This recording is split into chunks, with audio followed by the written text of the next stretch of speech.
Hello, friends. Did you know that nearly 80% of those who watch my videos aren't subscribed? If you enjoy the content, I'd truly appreciate it if you hit that subscribe button. It helps a lot. Also, don't forget to leave a like and share your thoughts in the comments. Your interaction not only supports the channel's growth, but also helps these stories reach more people. Thank you all for being here. By the way, where are you watching from? Let me know in the comments. Officer William Rodriguez had been working the graveyard shift in Riverside for 6 years, and he'd learned to trust the feeling in his gut when something wasn't right.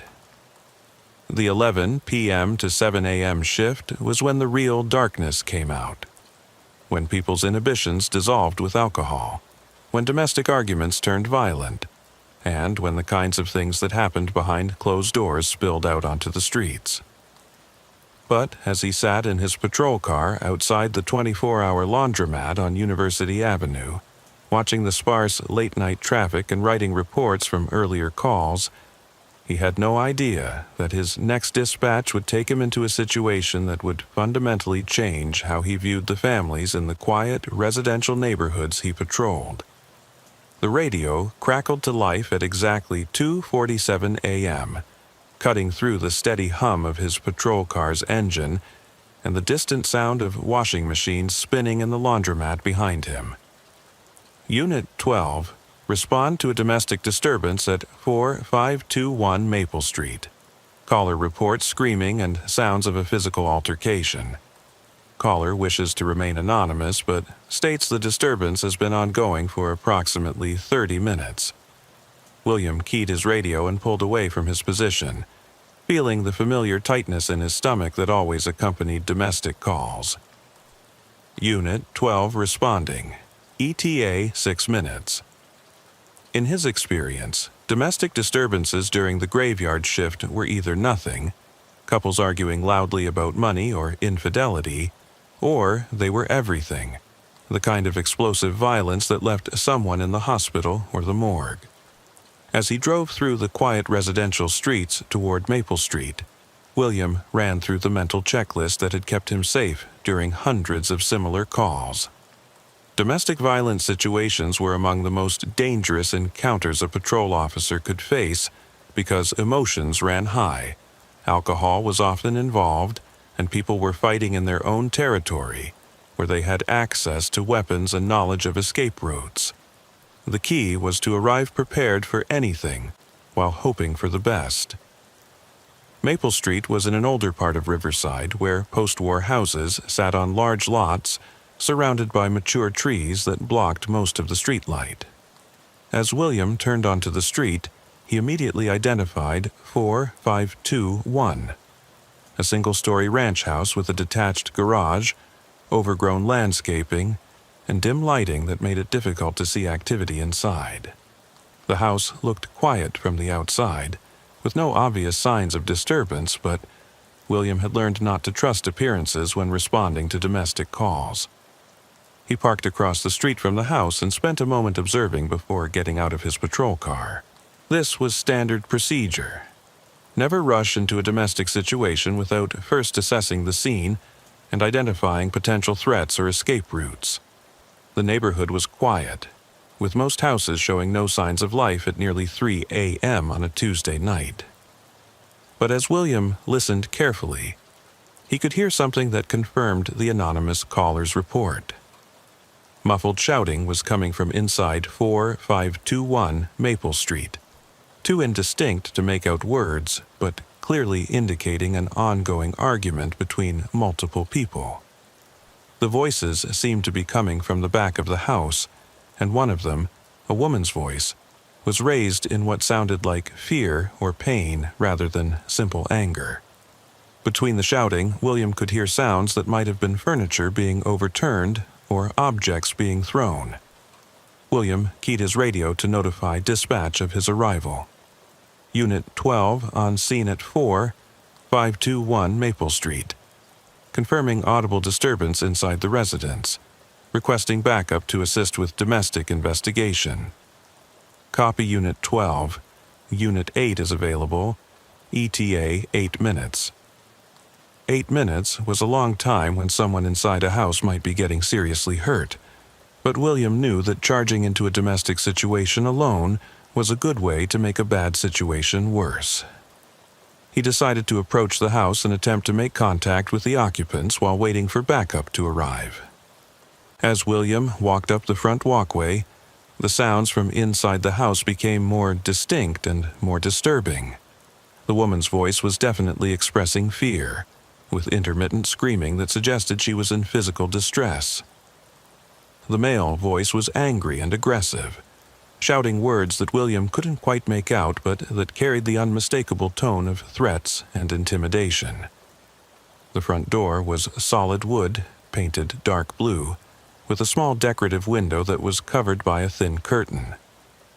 William could see shadows moving inside the house, indicating at least 2 people in what appeared to be a front living room area. The shadows were moving erratically, consistent with a physical struggle or confrontation. Following standard protocol, William knocked firmly on the door 3 times and announced his presence. "Police department, I need someone to come to the door." His voice carried the authority that came from 6 years of handling domestic calls, loud enough to be heard clearly inside the house but controlled enough not to escalate the situation unnecessarily. The response was immediate and alarming. The woman's screaming intensified, and William could hear what sounded like a physical struggle escalating inside the house. The male voice became louder and more aggressive, and there was a crashing sound that suggested furniture or objects being thrown around the room.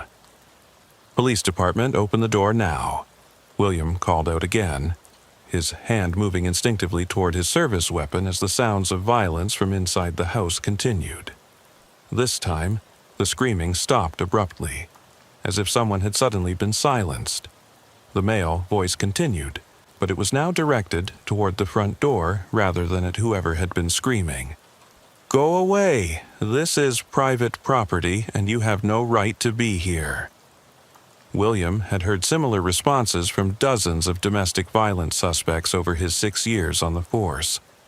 The sudden silencing of the female voice, combined with the aggressive response to police presence, suggested that someone inside the house was in immediate danger, and that the situation was escalating beyond what could be handled through conversation. "Sir, I'm responding to reports of a disturbance, and I need to verify that everyone in the house is safe," William called through the door. "Please open the door so we can discuss this calmly." "There's no disturbance here," the male voice replied. "My wife and I had a disagreement, but everything's fine now. You can leave." The claim that everything was fine was contradicted by sounds William could still hear from inside the house.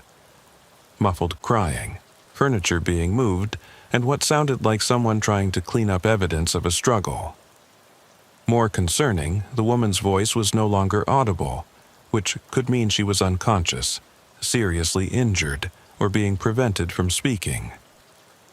William made the decision that officer safety and civilian protection required immediate intervention. "Sir, I'm going to need you to open this door right now, or I'm going to have to enter the house to ensure everyone's safety." The response came in the form of footsteps moving away from the front door toward the back of the house, followed by the sound of a door slamming. William realized that the male occupant was either trying to escape through a back exit or was moving to a part of the house where he could continue whatever he'd been doing to the woman without interference. William tried the front door handle and found it unlocked. Following his training for domestic violence situations where there was reason to believe someone was in immediate danger, he entered the house while calling out his presence and purpose. "Police officer entering the house. I need everyone to remain calm and come to the front room." The interior of the house was dimly lit, with only a few lamps providing illumination in what appeared to be a living room area. The scene immediately confirmed William's suspicions about the nature of the disturbance. Furniture was overturned, including a coffee table and several chairs. Picture frames had been knocked off walls and lay broken on the floor. There were dark stains on the carpet that looked like blood, and the room showed clear signs of a violent struggle. but there was no sign of the woman whose screaming had brought William to the house. "Ma'am, this is the police. Can you hear me? Are you injured?" William called out as he moved carefully through the living room, his weapon drawn but pointed toward the floor. He was trained to clear domestic violence scenes systematically while remaining alert for both injured victims and potentially violent suspects. The house was eerily quiet now, with no response to his calls and no sound of movement from any direction. William could see a hallway leading toward what were probably bedrooms and a bathroom, and an open doorway that led to a kitchen area. Standard procedure required him to clear each area methodically to locate both the victim and the suspect. As William approached the hallway, he noticed something that made his blood run cold. There were drag marks on the carpet leading from the living room toward the back of the house, as if someone had been pulled or carried while unable to resist. The marks were accompanied by what appeared to be blood drops, suggesting that whoever had been dragged was injured. "Sir, I know you're in the house," William called out. "I need you to come out where I can see you, and I need to know where the woman is. No one is in trouble if we can resolve this peacefully." The response came from what sounded like the kitchen area. A man's voice, but speaking in a tone that was completely different from the aggressive shouting William had heard from outside. Now the voice was calm, almost conversational, which was somehow more disturbing than the previous anger. "Officer, I'm in the kitchen. Everything is under control now. My wife is resting, and we don't need any assistance." The sudden change in the suspect's demeanor set off every alarm bell in William's experience. In domestic violence situations, suspects who went from violent aggression to calm cooperation were often the most dangerous because they'd moved beyond emotional outbursts into calculated behavior. William approached the kitchen doorway carefully, maintaining tactical positioning that would allow him to respond to threats while keeping escape routes available. What he saw when he reached the kitchen would haunt him for the rest of his career in law enforcement. The man was standing calmly beside the kitchen sink, washing blood off his hands with the methodical precision of someone completing a routine task. He was in his 40s, average height and build, wearing jeans and a t-shirt that were splattered with blood. When he saw William, he smiled pleasantly and continued washing his hands as if nothing unusual was happening. "Good evening, officer," the man said in that same conversational tone. "I'm sorry about all the noise. My wife can get quite dramatic when she's been drinking." William kept his weapon ready while scanning the kitchen for signs of the woman. "Sir, I need you to step away from the sink and put your hands where I can see them. Where is your wife?" "She's sleeping now," the man replied, still smiling. "She finally calmed down and decided to take a nap. She'll be much more reasonable when she wakes up." The way he said "sleeping" made William's skin crawl. The calm demeanor, the blood on his clothes, the methodical hand-washing, and the absence of the woman who'd been screaming in terror just minutes earlier all pointed to a situation that had escalated far beyond a typical domestic dispute. "I need to see your wife right now," William said firmly. "Show me where she is." The man's smile never wavered. "I'm afraid she's not available for visitors at the moment, but I can assure you that she's perfectly safe and comfortable." At that moment, William heard the sound of backup arriving, car doors slamming, and footsteps approaching the front door. But he also realized that he was standing in a kitchen with a man who appeared to have just committed a serious, violent crime, and was showing no signs of remorse, fear, or normal human emotion about what had happened. The graveyard shift was supposed to be about routine patrol and minor incidents. Instead, William had walked into a house where something had gone very wrong, and where a man, covered in blood, was calmly washing his hands while talking about his wife as if she was taking a voluntary nap rather than lying somewhere in the house as a victim of whatever violence had occurred in that living room. Officer Jennifer Martinez arrived as backup exactly 8 minutes after William's initial request, but by the time she entered the house on Maple Street, The situation had evolved into something that neither officer had encountered during their combined 12 years of graveyard shift experience.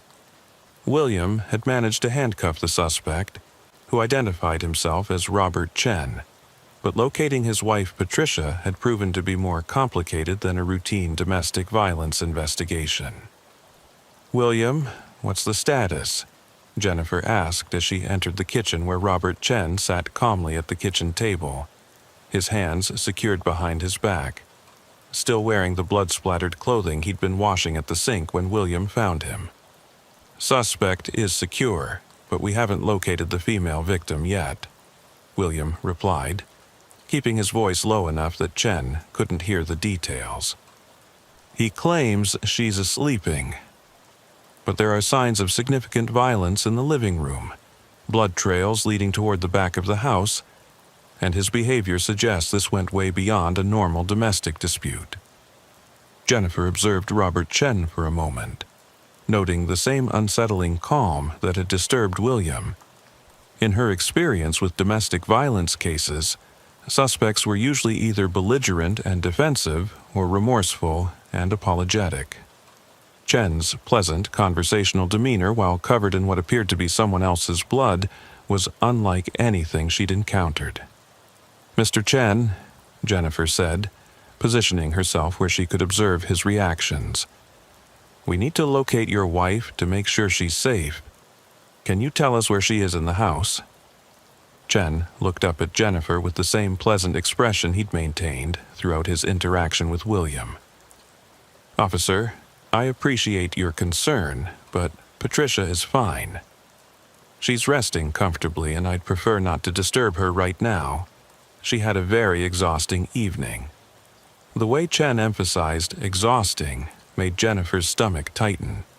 She'd worked dozens of domestic violence cases that had escalated to serious injury or death, and Chen's behavior matched the profile of suspects who had moved beyond emotional violence into something much more calculated and dangerous. "Sir, we're going to need to verify her condition ourselves," Jennifer said firmly.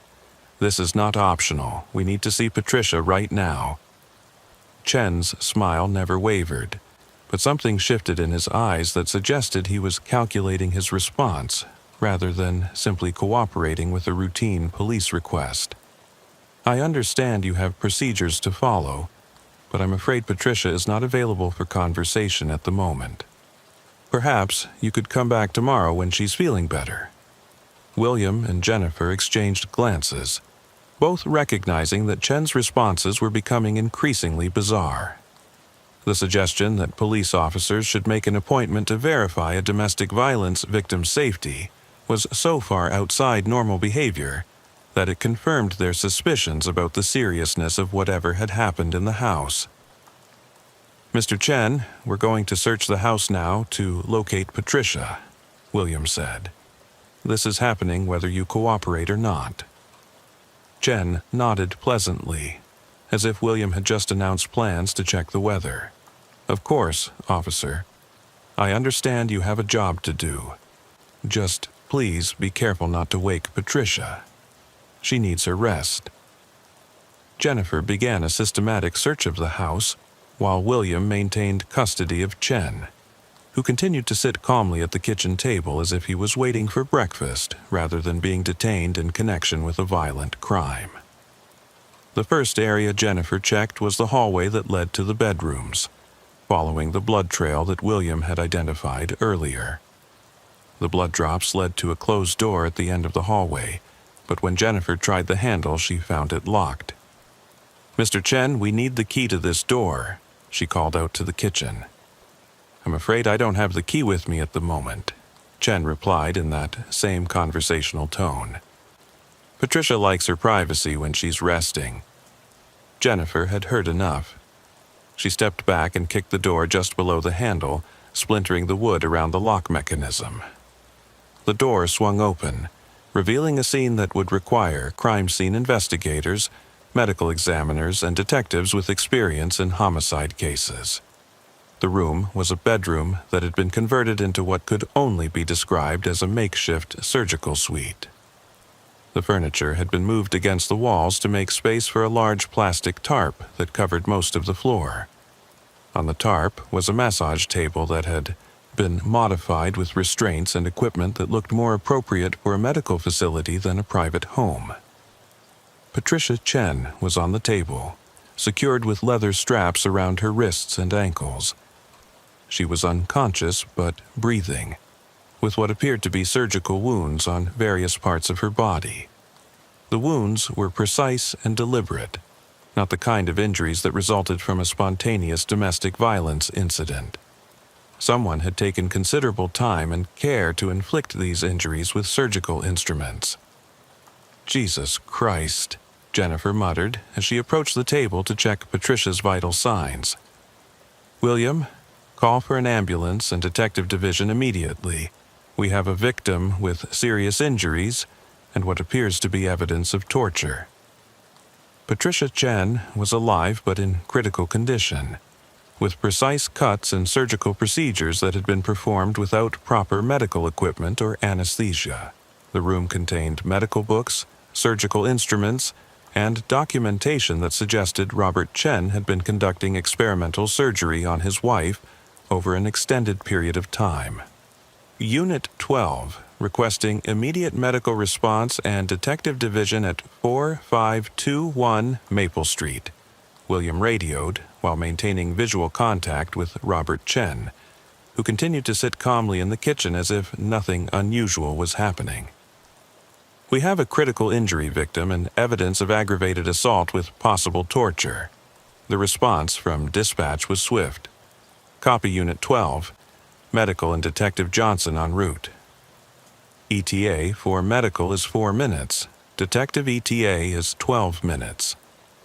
As Jennifer worked to stabilize Patricia Chen and document the crime scene, William began a more detailed questioning of Robert Chen, hoping to understand what had motivated the bizarre surgical torture that his wife had endured. "Mr. Chen, can you explain what happened to your wife?" William asked, keeping his tone professional despite his revulsion at what Jennifer had discovered. Chen's response revealed a disturbing psychological profile that went far beyond typical domestic violence. "Officer, Patricia has been suffering from various medical conditions that traditional doctors have been unable to treat effectively. I've been providing alternative medical care that addresses the root causes of her problems." "What kind of medical training do you have?" William pressed, thinking about the surgical precision of the wounds Jennifer had described. "I'm self-taught," Chen replied proudly. "I've been studying medical texts and surgical procedures for several years, and I've developed some innovative techniques for treating conditions that conventional medicine ignores." The implication that Chen had been conducting amateur surgery on his wife over an extended period was horrifying. William realized they were dealing with someone who had convinced himself that torturing his wife was a form of medical treatment, and who had probably been escalating these procedures over months or years. "How long have you been providing this medical care to Patricia?" William asked, dreading the answer. "About 2 years," Chen said matter-of-factly. "She was initially resistant to my treatments, but she's become much more cooperative as she's seen the benefits of my approach." Jennifer emerged from the bedroom with a grim expression and a preliminary assessment that would require extensive medical intervention to save Patricia Chen's life. "William, we need to get her to a trauma center immediately.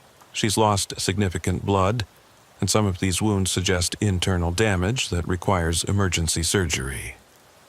The paramedics arrived 4 minutes later and immediately took over Patricia Chen's medical care, but their assessment confirmed Jennifer's concerns about the severity of her condition.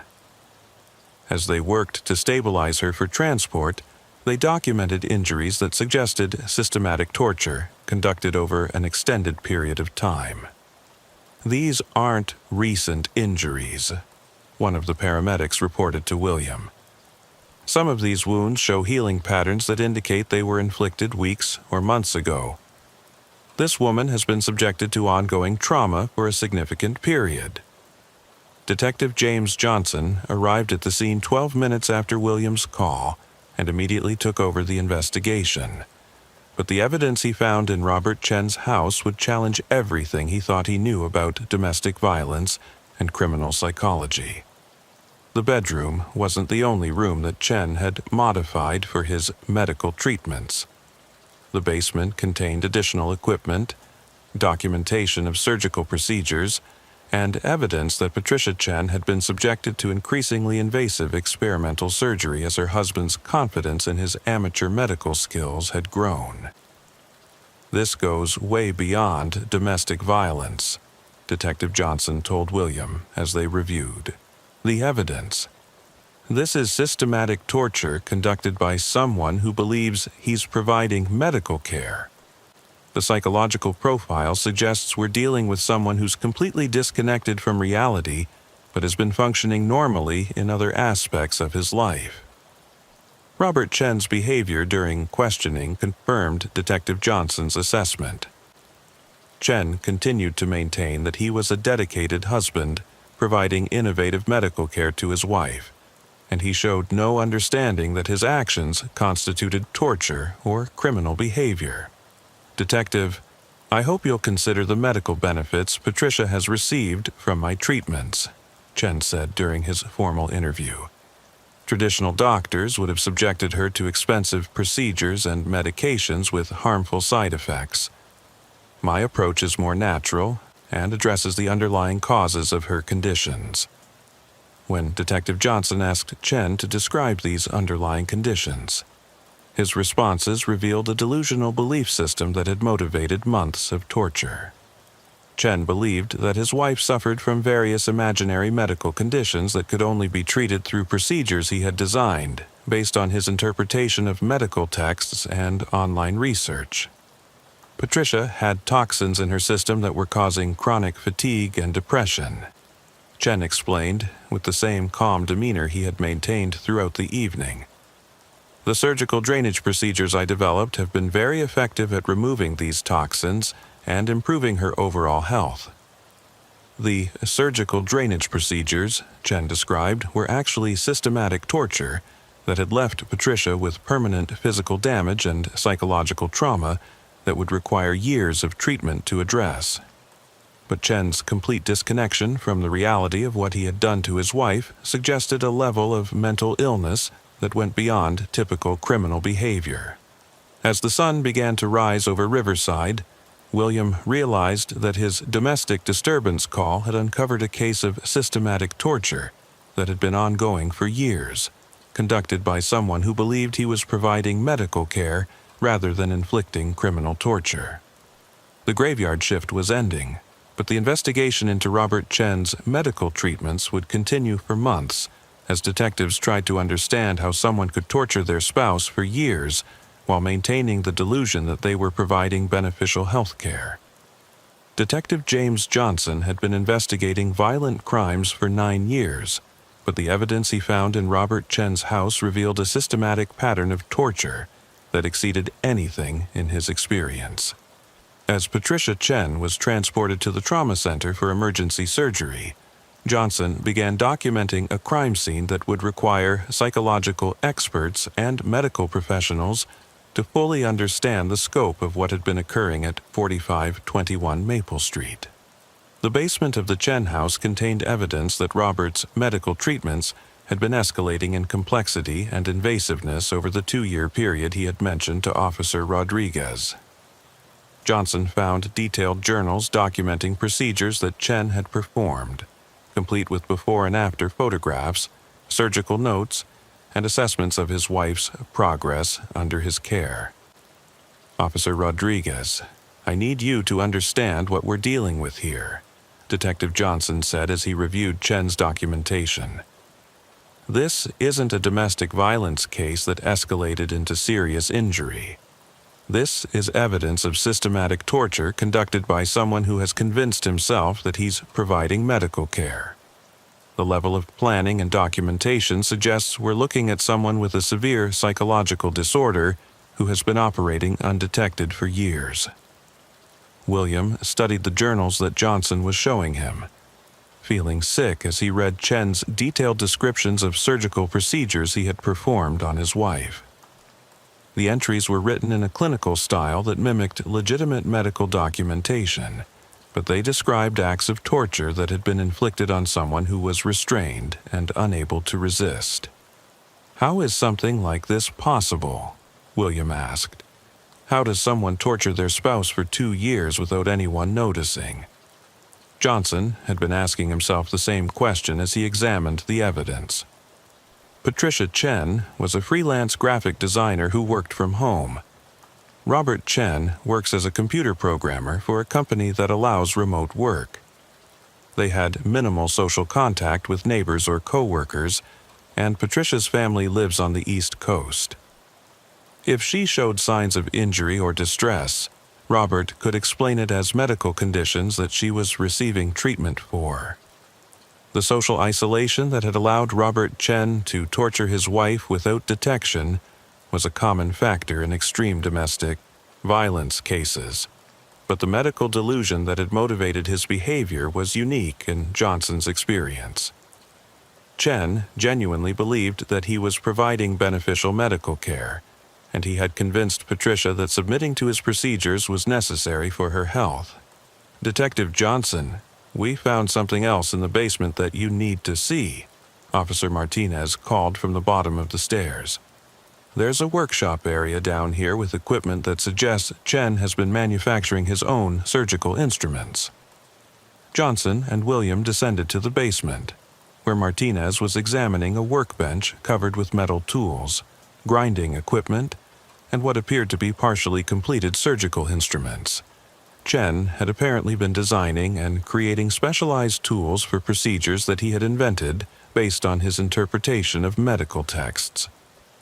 This level of preparation suggests that Chen has been planning these procedures for months in advance, Johnson observed. He's not just using existing medical equipment, he's creating custom tools for specific treatments that exist only in his imagination. The basement workshop also contained medical books, printouts from medical websites, and notebooks filled with Chen's theories about various diseases and treatment methods. His research was extensive, but completely disconnected from legitimate medical practice, representing a delusional belief system that had motivated years of systematic torture. Johnson found evidence that Chen had been documenting his wife's treatments, not just for his own reference, but as part of what he believed was groundbreaking medical research that he planned to share with the medical community. He had been preparing detailed case studies and treatment protocols that he intended to submit to medical journals. "He thinks he's going to revolutionize medicine," Johnson told William as they reviewed Chen's research files. "In his mind, he's not a criminal. He's a medical pioneer who's developing innovative treatments that will help thousands of people." The delusion was so complete that Chen had never considered the possibility that his actions constituted torture or criminal behavior.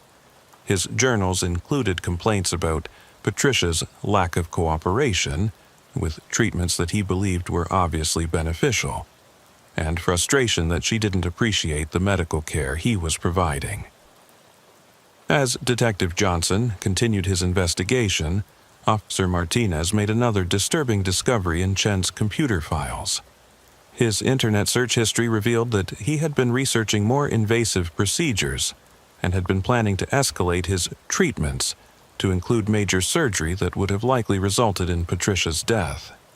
"Detective, you need to see this," Martinez said, showing Johnson a folder of bookmarked websites about amputation procedures and organ removal techniques. He's been researching how to perform surgery that would be fatal if attempted by someone without proper medical training. The evidence suggested that Patricia Chen had been saved from murder by the anonymous neighbor who had called police to report the domestic disturbance. If the intervention had been delayed by even a few hours, Chen might have attempted surgical procedures that would have killed his wife, while he maintained his delusion about providing medical care. Johnson's radio crackled with an update from the hospital where Patricia Chen was being treated. "Detective Johnson, this is Doctor." Sarah Williams at Riverside General. The patient is stable but critical. The surgical wounds she sustained are consistent with systematic torture conducted over an extended period. Some of the procedures appear to have been performed with makeshift instruments, and there's evidence of infection and improper healing that suggests ongoing medical trauma. Dr. Williams, what's your assessment of her chances for recovery? Johnson asked.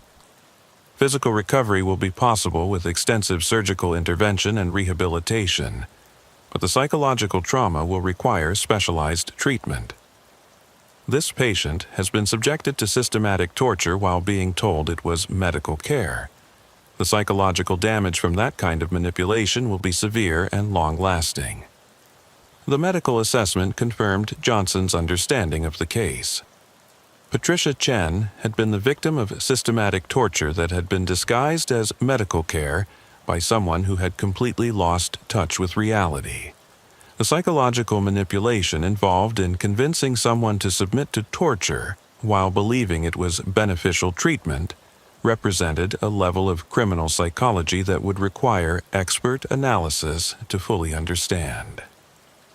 As dawn approached, Johnson faced the challenge of interviewing Robert Chen in a way that might provide insight into his psychological state and motivation.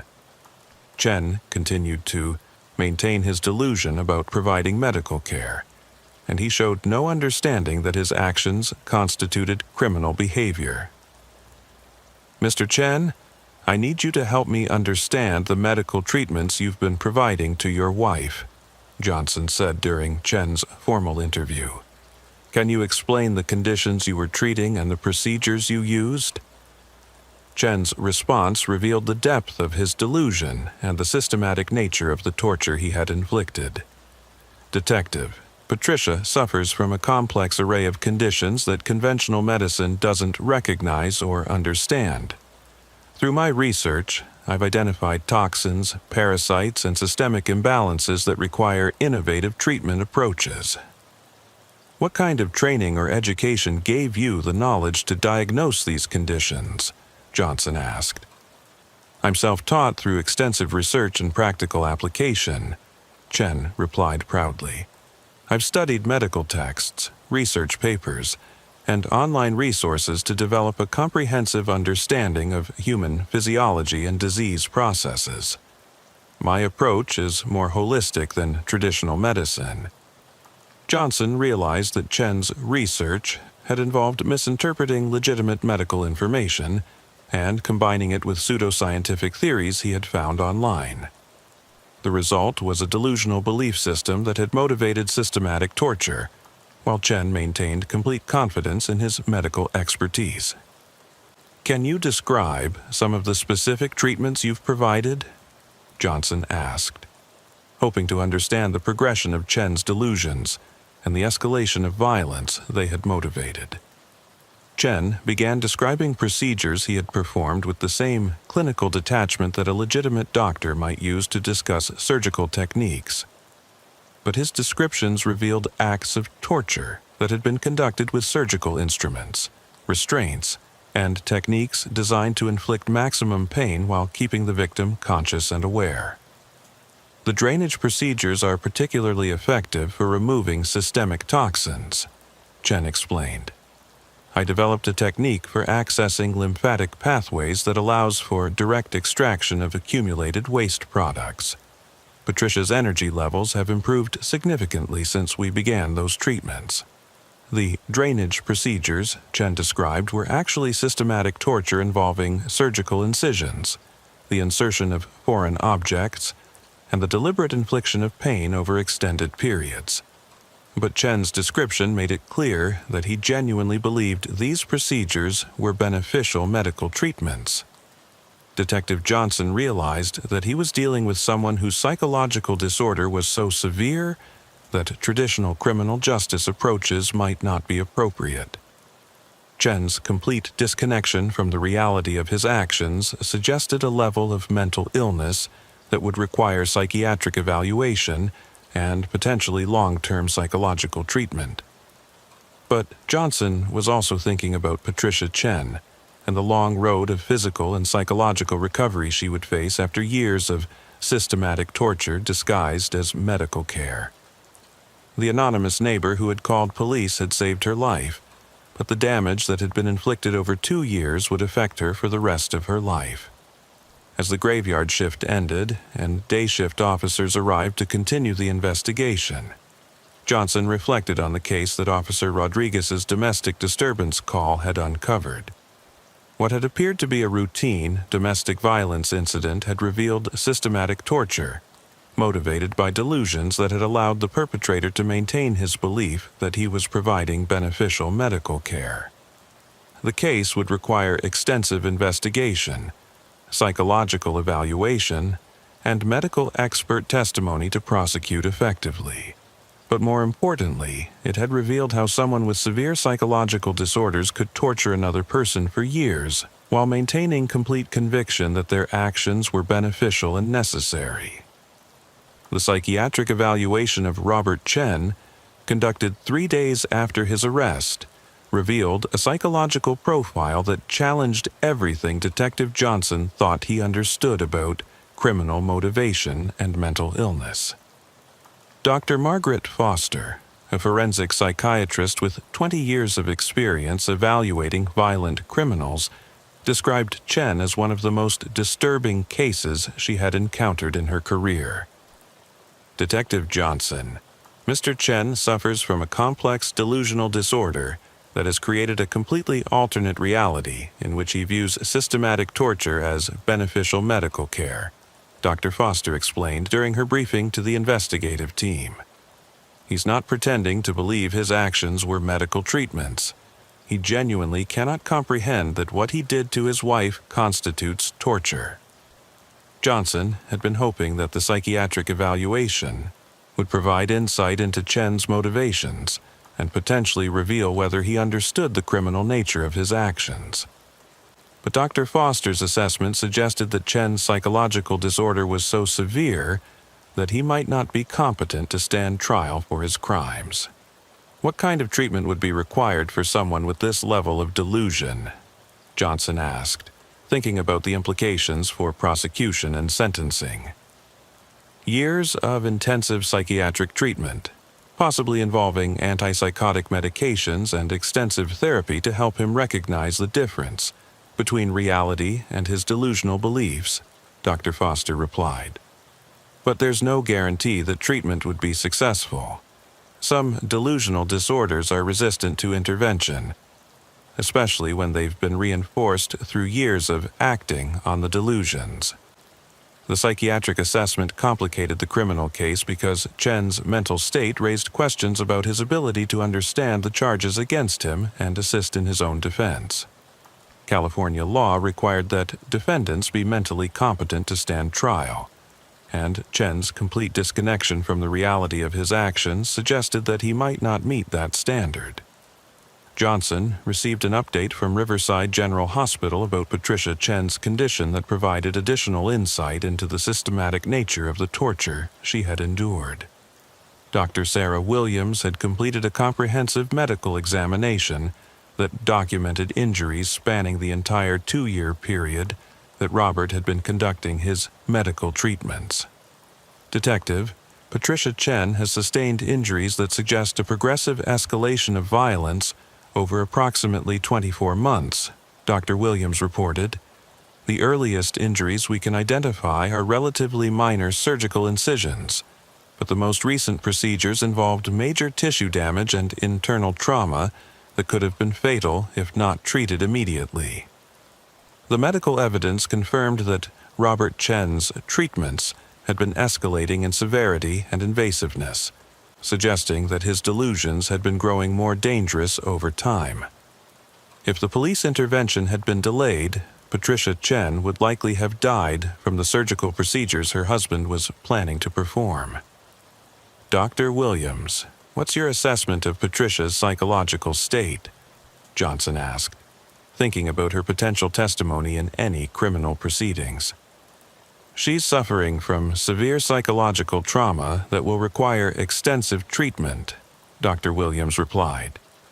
But she's also experiencing confusion and guilt because she was convinced by her husband that his procedures were beneficial medical care. She's struggling to understand that she was the victim of systematic torture rather than a patient receiving innovative treatment.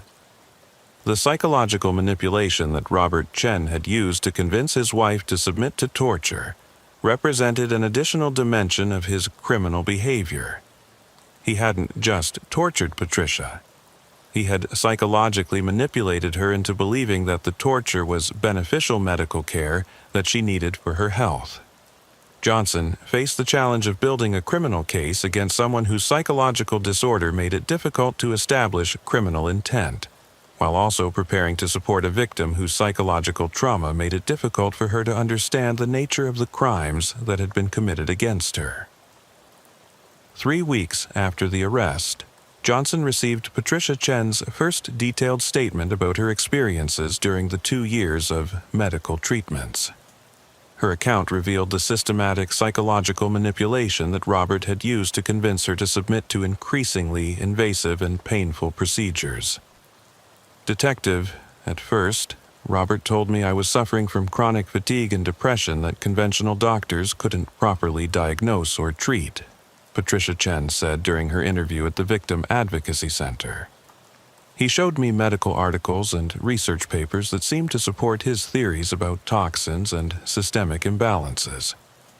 When he suggested that he could provide better treatment than traditional doctors, I trusted him because he was my husband, and he seemed so knowledgeable." Johnson listened carefully as Patricia described the gradual escalation that had led from minor procedures to systematic torture. Robert Chen had been methodical in his approach, starting with treatments that seemed reasonable, and progressively introducing more invasive procedures as Patricia became conditioned to accept his medical authority. "The first treatments were actually pleasant," Patricia continued. "Robert would give me massages and vitamin supplements that he said would help detoxify my system. He made me feel like he was taking better care of my health than any doctor ever had. When he suggested more advanced treatments, I trusted his judgment completely." The psychological manipulation Patricia described was sophisticated and deliberate. Robert had established himself as a medical authority figure in his wife's mind, then used that authority to convince her to submit to procedures that became progressively more invasive and painful. By the time the treatments had escalated to obvious torture, Patricia was so psychologically conditioned to trust Robert's medical judgment that she continued to believe the procedures were beneficial, even when they caused severe pain. "When did you start to question whether the treatments were actually helping?" Johnson asked. Patricia was quiet for a long moment, and Johnson could see her struggling with feelings of guilt and confusion that were common among victims of psychological manipulation. "I never really questioned them," she admitted. "Even when the procedures became very painful, Robert explained that the pain meant the treatments were working. He said that removing toxins and parasites from my system would naturally be uncomfortable, but that the long-term benefits would be worth the temporary discomfort." The complete psychological control that Robert Chen had established over his wife was disturbing even by the standards of domestic violence cases that Johnson had investigated. Patricia had been convinced to submit to systematic torture while believing it was beneficial medical care, and she had maintained that belief even when the procedures caused severe injury and obvious physical damage. Johnson showed Patricia photographs of the surgical instruments and equipment that had been found in her house, hoping to help her understand the criminal nature of what had been done to her. But her response revealed the depth of psychological manipulation she had endured. Robert made those instruments himself because he said the tools used by conventional doctors weren't designed for the innovative procedures he was developing, Patricia explained. He was very proud of his craftsmanship and the precision of his techniques. He said that his custom instruments allowed him to provide better care than any hospital could offer. The fact that Patricia could look at torture instruments and described them as evidence of her husband's dedication to providing good medical care demonstrated the complete psychological control that Robert had established. Johnson realized that Patricia's recovery would require not just medical treatment for her physical injuries, but extensive psychological therapy to help her understand the reality of what had been done to her. "Patricia, I want you to understand that what Robert did to you was not medical care," Johnson said gently. "The procedures he performed were torture, and the instruments he made were designed to inflict pain and injury. You were the victim of serious crimes, not a patient receiving medical treatment." Patricia's response revealed the ongoing impact of the psychological manipulation she had endured. "But Robert spent so much time researching medical treatments and designing procedures specifically for my conditions. Why would he do all that work if he wasn't trying to help me?" Johnson realized that Patricia's psychological recovery would be a long and difficult process that would require her to completely reconstruct her understanding of her marriage and her husband's motivations. The systematic torture she had endured had been accompanied by systematic psychological manipulation that had convinced her to interpret extreme violence as evidence of love and care. 4 weeks after Robert Chen's arrest, Johnson received notification that the district attorney's office was facing significant challenges in prosecuting the case. Chen's psychological evaluation had raised questions about his competency to stand trial, and his complete delusion about the nature of his actions complicated efforts to establish criminal intent. "Detective Johnson, we're dealing with a situation where the defendant genuinely believes that systematic torture was beneficial medical care," District Attorney Maria Rodriguez explained during their case conference. "While that doesn't excuse his actions, it raises complex questions about criminal responsibility and the appropriate legal response to someone with such severe psychological disorders." Johnson understood the legal challenges, but he was also thinking about Patricia Chen and the need for justice in a case involving 2 years of systematic torture. "What are our options for prosecution?" "We can proceed with charges of aggravated assault, torture, and unlawful imprisonment," Rodriguez replied. "But we may need to focus on getting Chen into long-term psychiatric treatment, rather than traditional criminal penalties. The goal should be ensuring that he can never harm Patricia or anyone else again." The legal resolution of the case would require balancing the need for justice with the reality that Robert Chen's psychological disorder made traditional criminal prosecution complicated. But Johnson was also concerned about the precedent that might be set if systematic torture could be excused as the result of mental illness. As the investigation continued, Johnson learned more about the social isolation that had allowed Robert Chen to torture his wife for 2 years without detection. Patricia had been gradually cut off from friends, family, and professional contacts as Robert convinced her that his medical treatments required privacy, and that outside interference could disrupt her recovery. "Robert told me that conventional doctors would try to stop his treatments if they learned about his innovative approaches," Patricia explained. "He said that medical establishments were threatened by independent research and would try to prevent me from receiving the care I needed." The systematic isolation that Robert had imposed was a classic pattern in domestic violence cases, but the medical pretense he had used made it particularly effective. Patricia had been convinced that avoiding traditional medical care and social contact was necessary for her health rather than a form of abuse designed to prevent her from seeking help. Johnson also discovered that Robert Chen had been documenting his medical research, not just for his own reference, but as part of a plan to eventually share his findings with the medical community. He had been preparing detailed case studies and treatment protocols that he intended to submit to medical journals, genuinely believing that his torture techniques represented innovative medical treatments that would revolutionize healthcare. He thought he was going to win a Nobel Prize for his medical discoveries, Dr. Foster explained during her follow-up psychiatric evaluation. His delusions were so complete that he couldn't distinguish between systematic torture and groundbreaking medical research. In his mind, Patricia's suffering was a necessary sacrifice for the advancement of medical science. The depth of Robert Chen's delusions raised disturbing questions about how someone could maintain such a complete disconnection from reality while functioning normally in other aspects of life. He had held a steady job as a computer programmer, maintained his house and financial obligations, and appeared normal to neighbors and co-workers even while conducting systematic torture at home. 6 weeks after the arrest, Johnson received an update that would provide a disturbing conclusion to the case. Robert Chen had been found competent to stand trial after extensive psychiatric evaluation, but his plea negotiations revealed the ongoing impact of his delusional beliefs about his actions.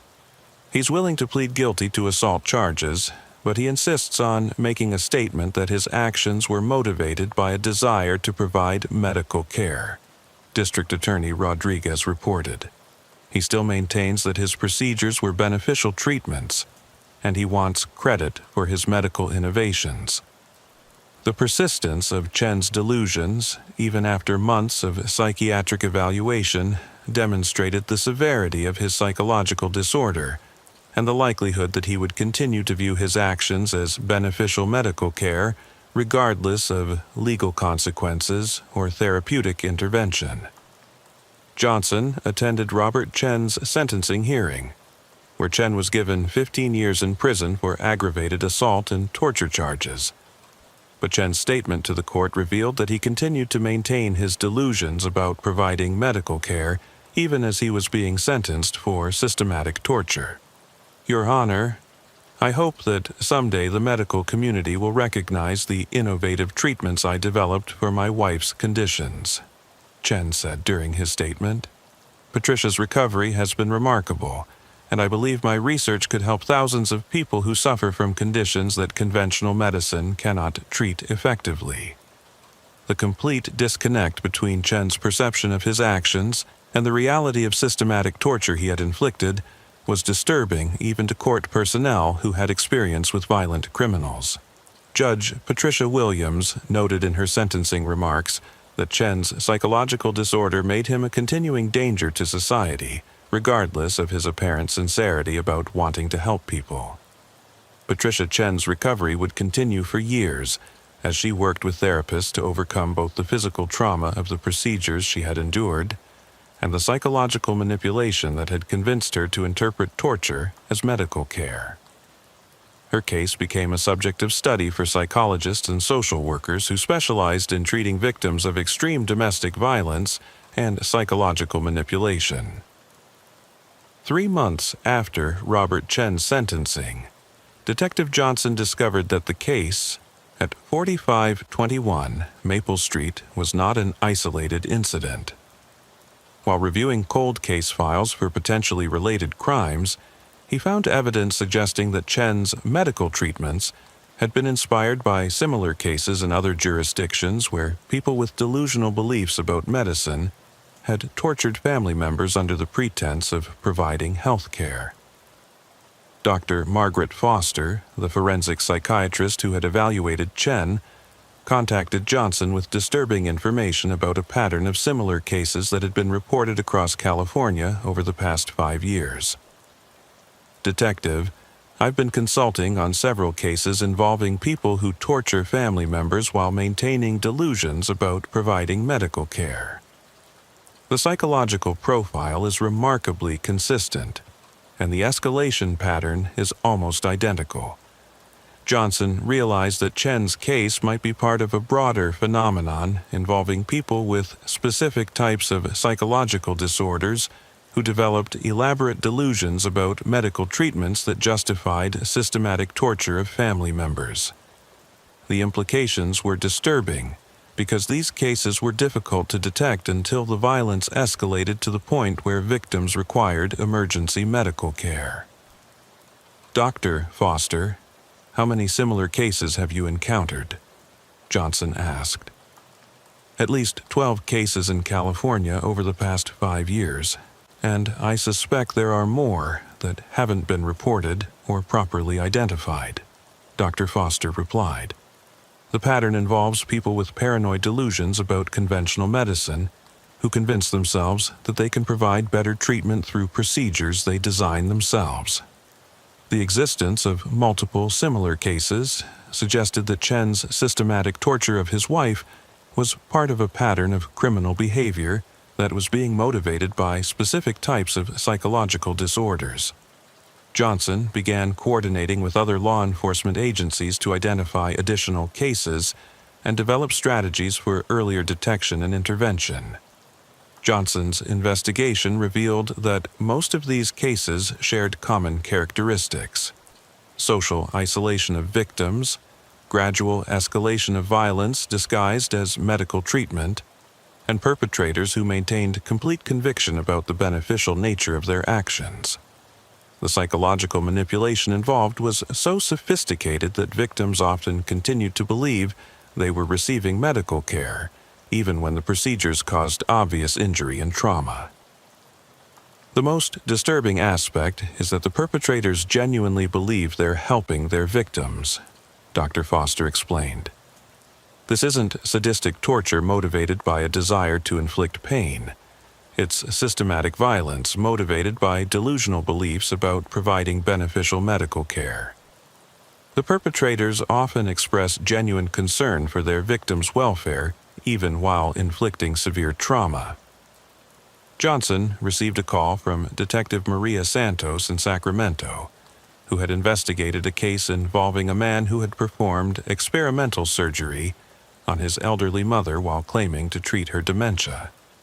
The similarities to Chen's case were striking, including the use of homemade surgical instruments, detailed documentation of procedures, and the perpetrator's complete belief in the medical benefits of his treatments.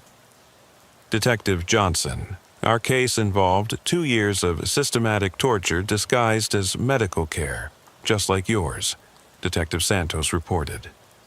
The perpetrator had convinced his mother that conventional dementia treatment was harmful and that his procedures could restore her cognitive function.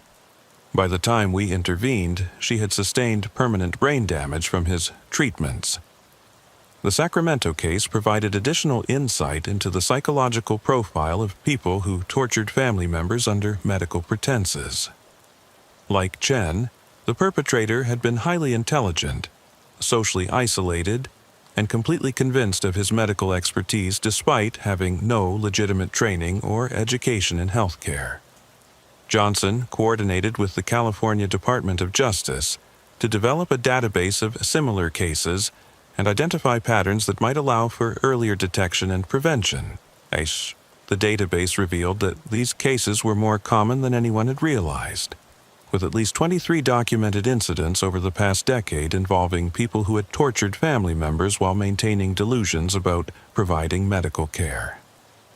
The challenge is that these perpetrators often appear to be devoted caregivers who are providing innovative treatment for family members with medical conditions, explained Dr. Jennifer Walsh, a psychologist who specialized in studying delusional disorders. The systematic torture is disguised as medical care, and the victims are often convinced that they're receiving beneficial treatment. The pattern Johnson was uncovering suggested that Chen's case represented a specific type of criminal behavior that was being under-recognized and under-prosecuted because the medical pretense made it difficult to identify systematic torture. Victims were often reluctant to report abuse that they believed was medical care, and law enforcement officers were not trained to recognize the signs of medical torture disguised as health care. Johnson received an update about Patricia Chen's recovery that provided insight into the long-term impact of the systematic torture she had endured. After 6 months of intensive therapy, Patricia was beginning to understand the criminal nature of her husband's actions, but she continued to struggle with feelings of guilt and confusion about her role in submitting to the procedures. Patricia is making progress in recognizing that she was the victim of systematic torture rather than a patient receiving medical care, reported Dr. Susan Martinez, the psychologist treating Patricia. But the psychological manipulation was so complete that she still questions whether some of Robert's treatments might have been beneficial. The ongoing impact of the psychological manipulation Patricia had endured demonstrated the sophisticated nature of the criminal behavior Chen had employed. He hadn't just tortured his wife, he had psychologically conditioned her to interpret torture as evidence of love and medical care, creating trauma that would affect her for years. Johnson's investigation also revealed that Chen had been researching more extreme procedures that would have likely resulted in Patricia's death if the police intervention had been delayed. His computer files contained detailed plans for surgical procedures that involved major organ removal and amputation techniques that no legitimate medical professional would attempt without proper training and equipment. Robert Chen was planning to perform surgery that would have been fatal if attempted by someone without proper medical training, Dr. Foster explained. His delusions had escalated to the point where he was willing to risk his wife's life to conduct what he believed was groundbreaking medical research. The evidence suggested that Patricia Chen had been saved from murder by the anonymous neighbor who had called police to report the domestic disturbance. If the intervention had been delayed by even a few hours, Chen might have attempted surgical procedures that would have killed his wife, while he maintained his delusion about providing innovative medical care. As Johnson compiled his final report on the Chen case, he reflected on the broader implications for law enforcement and public safety. The case had revealed a pattern of criminal behavior that was difficult to detect and prosecute because it was disguised as medical care and motivated by genuine delusions about helping victims rather than intentional sadism. The graveyard shift domestic disturbance call that Officer Rodriguez had responded to had uncovered not just one case of systematic torture, but evidence of a broader pattern of similar crimes that were occurring throughout California. The challenge for law enforcement was developing strategies to identify these cases earlier and intervene before victims sustained permanent physical and psychological damage. Johnson's investigation had also revealed the importance of community awareness and intervention in detecting cases of systematic domestic violence. The anonymous neighbor who had called police about the disturbance at 4521 Maple Street had saved Patricia Chen's life, demonstrating that community vigilance could be crucial in identifying and stopping systematic abuse that was hidden behind closed doors. But the case had also demonstrated the limitations of the criminal justice system in dealing with perpetrators whose psychological disorders created genuine delusions about the nature of their actions. Robert Chen's complete conviction that he was providing beneficial medical care raised complex questions about criminal responsibility and the appropriate response to crimes motivated by severe mental illness. 18 months after Robert Chen's conviction, Officer William Rodriguez was working another graveyard shift when he received a call that would bring the Maple Street case full circle in ways he never could have anticipated. The radio crackled to life at 10:45 p.m. with a domestic disturbance report that initially seemed routine, but would reveal the lingering psychological damage that systematic torture could inflict on survivors. Unit 12, respond to a domestic disturbance at 847 Pine Street. Caller reports screaming and sounds of someone in distress. Anonymous caller states the disturbance has been ongoing intermittently for several weeks. William felt a familiar tightness in his stomach as he responded to what should have been a routine domestic call. But the address triggered a memory that made him approach the situation with additional caution. Pine Street was less than 2 miles from Maple Street, in the same neighborhood where he had discovered Robert Chen's systematic torture of his wife. The proximity and the similarity of the call description created an unsettling sense of déjà vu. As William drove toward Pine Street, he found himself thinking about Patricia Chen and wondering how her recovery had progressed. The last update he had received indicated that she was living in a supervised residential facility while undergoing intensive therapy to address the psychological trauma from 2 years of systematic torture disguised as medical care. The physical wounds had healed, but the psychological damage from believing that torture was beneficial medical treatment had proven more difficult to address. 847 Pine Street was a small apartment complex with 8 units arranged around a central courtyard. As William parked and prepared to investigate the disturbance, he could hear muffled crying coming from one of the ground-floor apartments. The sound was different from the angry shouting that typically characterized domestic violence calls. This was the sound of someone in emotional distress rather than physical altercation. William approached the apartment where the sounds were originating and knocked on the door, following the same protocol he had used 18 months earlier on Maple Street. Police Department. I'm responding to reports of a disturbance. I need to speak with whoever lives here. The crying stopped immediately, replaced by the sound of movement inside the apartment, and what appeared to be someone trying to compose themselves before answering the door. After several minutes, the door opened to reveal a woman in her 30s with obvious signs of psychological distress. Red eyes from crying, nervous mannerisms, and the kind of hypervigilance that William had learned to recognize in trauma survivors. "Officer, I'm sorry about the noise," the woman said in a voice that William found disturbingly familiar.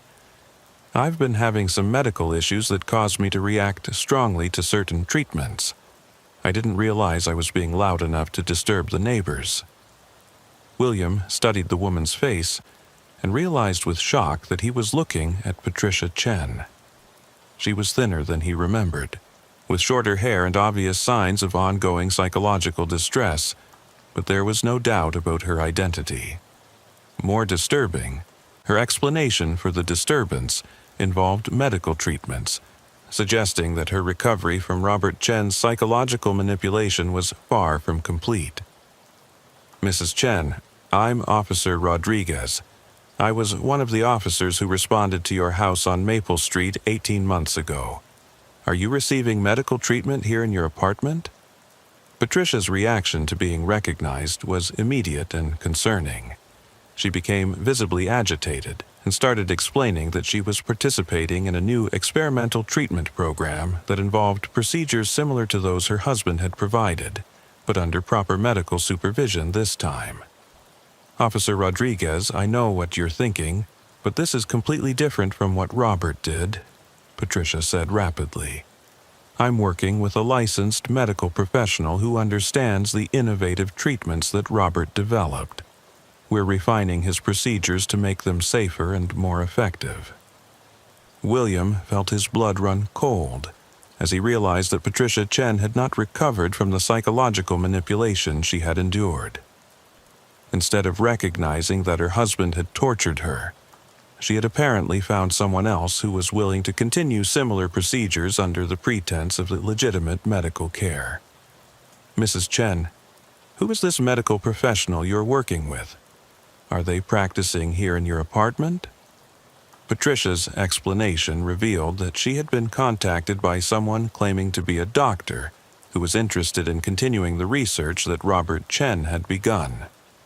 This person had convinced Patricia that her husband's procedures had shown genuine medical promise, but needed refinement and proper documentation to be accepted by the medical community. "Dr. Marcus Smith contacted me 3 months ago after reading about Robert's case in medical journals," Patricia explained. "He said that Robert's research had been groundbreaking but needed to be continued under proper medical supervision. He's been providing treatments that build on Robert's work, but use more advanced techniques." William realized that Patricia Chen was being victimized again by someone who was exploiting her psychological conditioning to submit to systematic torture disguised as medical care. The Dr. Marcus Smith she described was almost certainly another perpetrator with delusions about medical treatment, or worse, someone who was deliberately exploiting Patricia's psychological vulnerability for sadistic purposes. "Mrs. Chen, I need to verify that this Dr. Smith is a legitimate medical professional. Can you show me his medical license and credentials?" Patricia's response revealed that she had not verified the credentials of the person who was performing procedures on her. Like her husband, Dr. Smith had established his medical authority through confidence and apparent knowledge rather than legitimate credentials, and Patricia's psychological conditioning from 2 years of systematic torture had made her vulnerable to similar manipulation. Dr. Smith explained that his research is too innovative for conventional medical licensing, Patricia said. He's working outside traditional medical systems because his techniques are so advanced that regulatory agencies don't understand their value yet. The explanation was virtually identical to the justifications that Robert Chen had used to explain why his medical treatments couldn't be provided through legitimate healthcare systems. William realized that Patricia's psychological trauma had made her vulnerable to anyone who could manipulate her conditioned belief that innovative medical treatments required secrecy and isolation from conventional medicine. William asked Patricia to show him where these medical treatments were being conducted, and she led him to a bedroom that had been converted into a treatment room remarkably similar to what Robert Chen had created in their house on Maple Street. The room contained medical equipment, restraints, surgical instruments, and documentation that suggested someone was continuing the systematic torture that Patricia had endured for 2 years in her marriage. "Mrs. Chen, where is Dr. Smith now?" William asked, realizing that he might be dealing with an active crime scene where systematic torture was ongoing. "He's getting supplies for tomorrow's treatment session," Patricia replied. "We are making significant progress in treating the systemic conditions that Robert identified, and Dr. Smith says that a few more procedures should complete my recovery." William immediately called for backup and medical assistance, recognizing that Patricia Chen was in immediate danger from someone who was exploiting her psychological conditioning to continue the systematic torture she had endured from her husband. The medical treatments she was describing were almost certainly torture procedures being conducted by someone who had identified her as a vulnerable victim. Detective Johnson arrived at the scene 20 minutes later and immediately recognized the pattern of systematic torture disguised as medical care that he had encountered in the Chen case. But this time, the perpetrator was someone who had deliberately targeted a survivor of previous torture, exploiting her psychological conditioning to submit to similar abuse. "William, we're dealing with someone who has specifically targeted Patricia Chen because of her previous victimization," Johnson explained, as they documented the evidence in the apartment. "This isn't a delusional belief about providing medical care. This is deliberate exploitation of someone whose psychological trauma makes her vulnerable to manipulation." The investigation revealed that Dr. Marcus Smith was actually Marcus Thompson, a man with a history of fraud and assault charges who'd been following cases of people victimized by medical torture. Thompson had contacted Patricia Chen and other survivors, exploiting their psychological conditioning to submit to procedures they believed were beneficial medical treatments. Patricia Chen had been subjected to systematic torture for an additional 3 months by someone who had deliberately targeted her because of her previous victimization. The psychological manipulation that Robert Chen had used to condition her to accept torture as medical care had made her vulnerable to continued exploitation by predators who understood how to manipulate trauma survivors. When Marcus Thompson returned to Patricia's apartment, he was arrested and charged with multiple felonies, including assault, fraud, and exploitation of a vulnerable adult. But the damage to Patricia's psychological recovery was extensive, requiring her to essentially restart the therapeutic process of understanding that she was a victim of systematic torture rather than a patient receiving innovative medical care. Patricia's case demonstrates that survivors of systematic psychological manipulation can remain vulnerable to similar exploitation for years after their initial victimization, explained Dr. Margaret Foster during her evaluation of the situation. The conditioning that convinces someone to interpret torture as medical care can be reactivated by predators who understand how to exploit that psychological vulnerability. The case revealed a disturbing pattern of predators who specifically targeted survivors of medical torture, exploiting their psychological conditioning to continue similar abuse.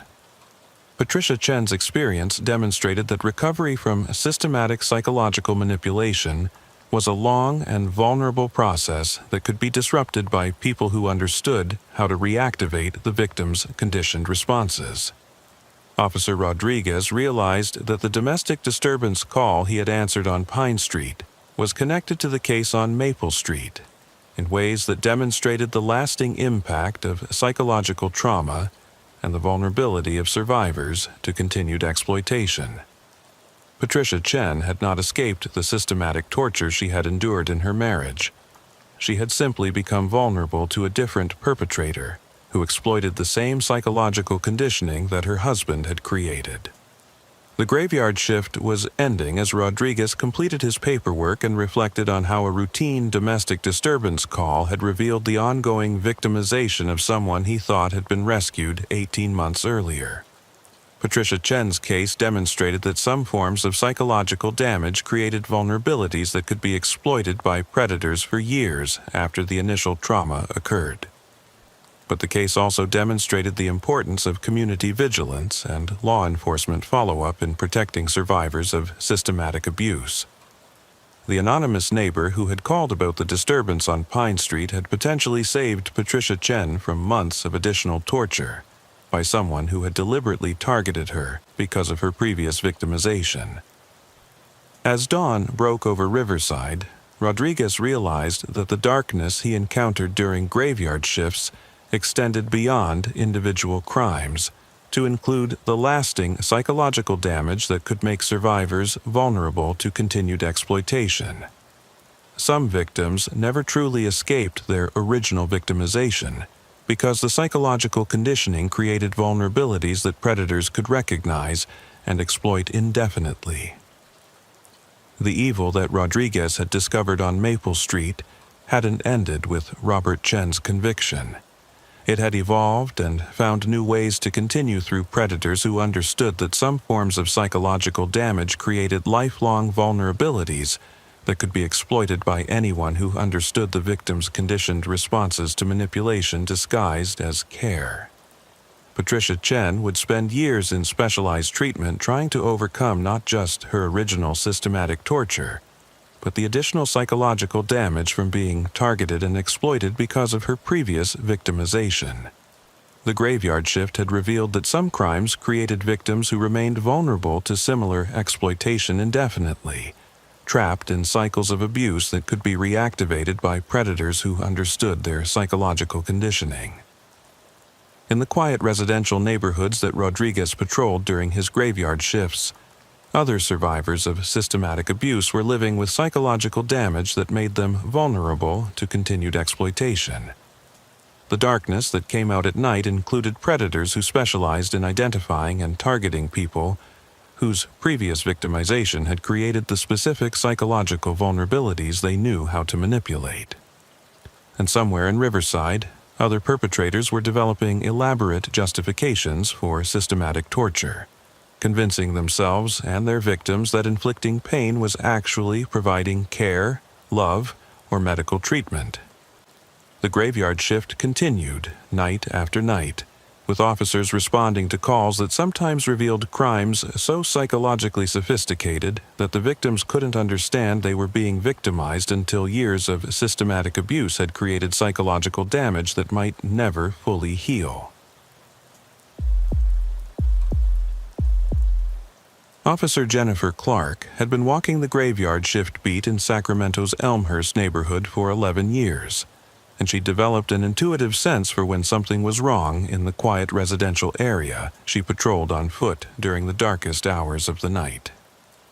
The 11 p.m. to 7 a.m. walking beat brought her into intimate contact with the rhythm of sleeping families, the sounds that carried through thin apartment walls, and the subtle changes in routine that could signal everything from domestic violence to burglary in progress. But as she made her regular rounds through Fairytale Park, checking playground equipment, and ensuring that the recreational area remained safe for the children who would arrive with the morning sun. She had no idea that her attention to a seemingly minor detail would begin to unravel a mystery that had been developing in her patrol area for months, without anyone recognizing the pattern that connected seemingly unrelated incidents. The park was located in the heart of a working-class neighborhood, where single mothers and immigrant families raised their children in small apartments surrounding the only green space for several blocks. Jennifer had walked this beat long enough to know the normal sounds and sights of the area during overnight hours.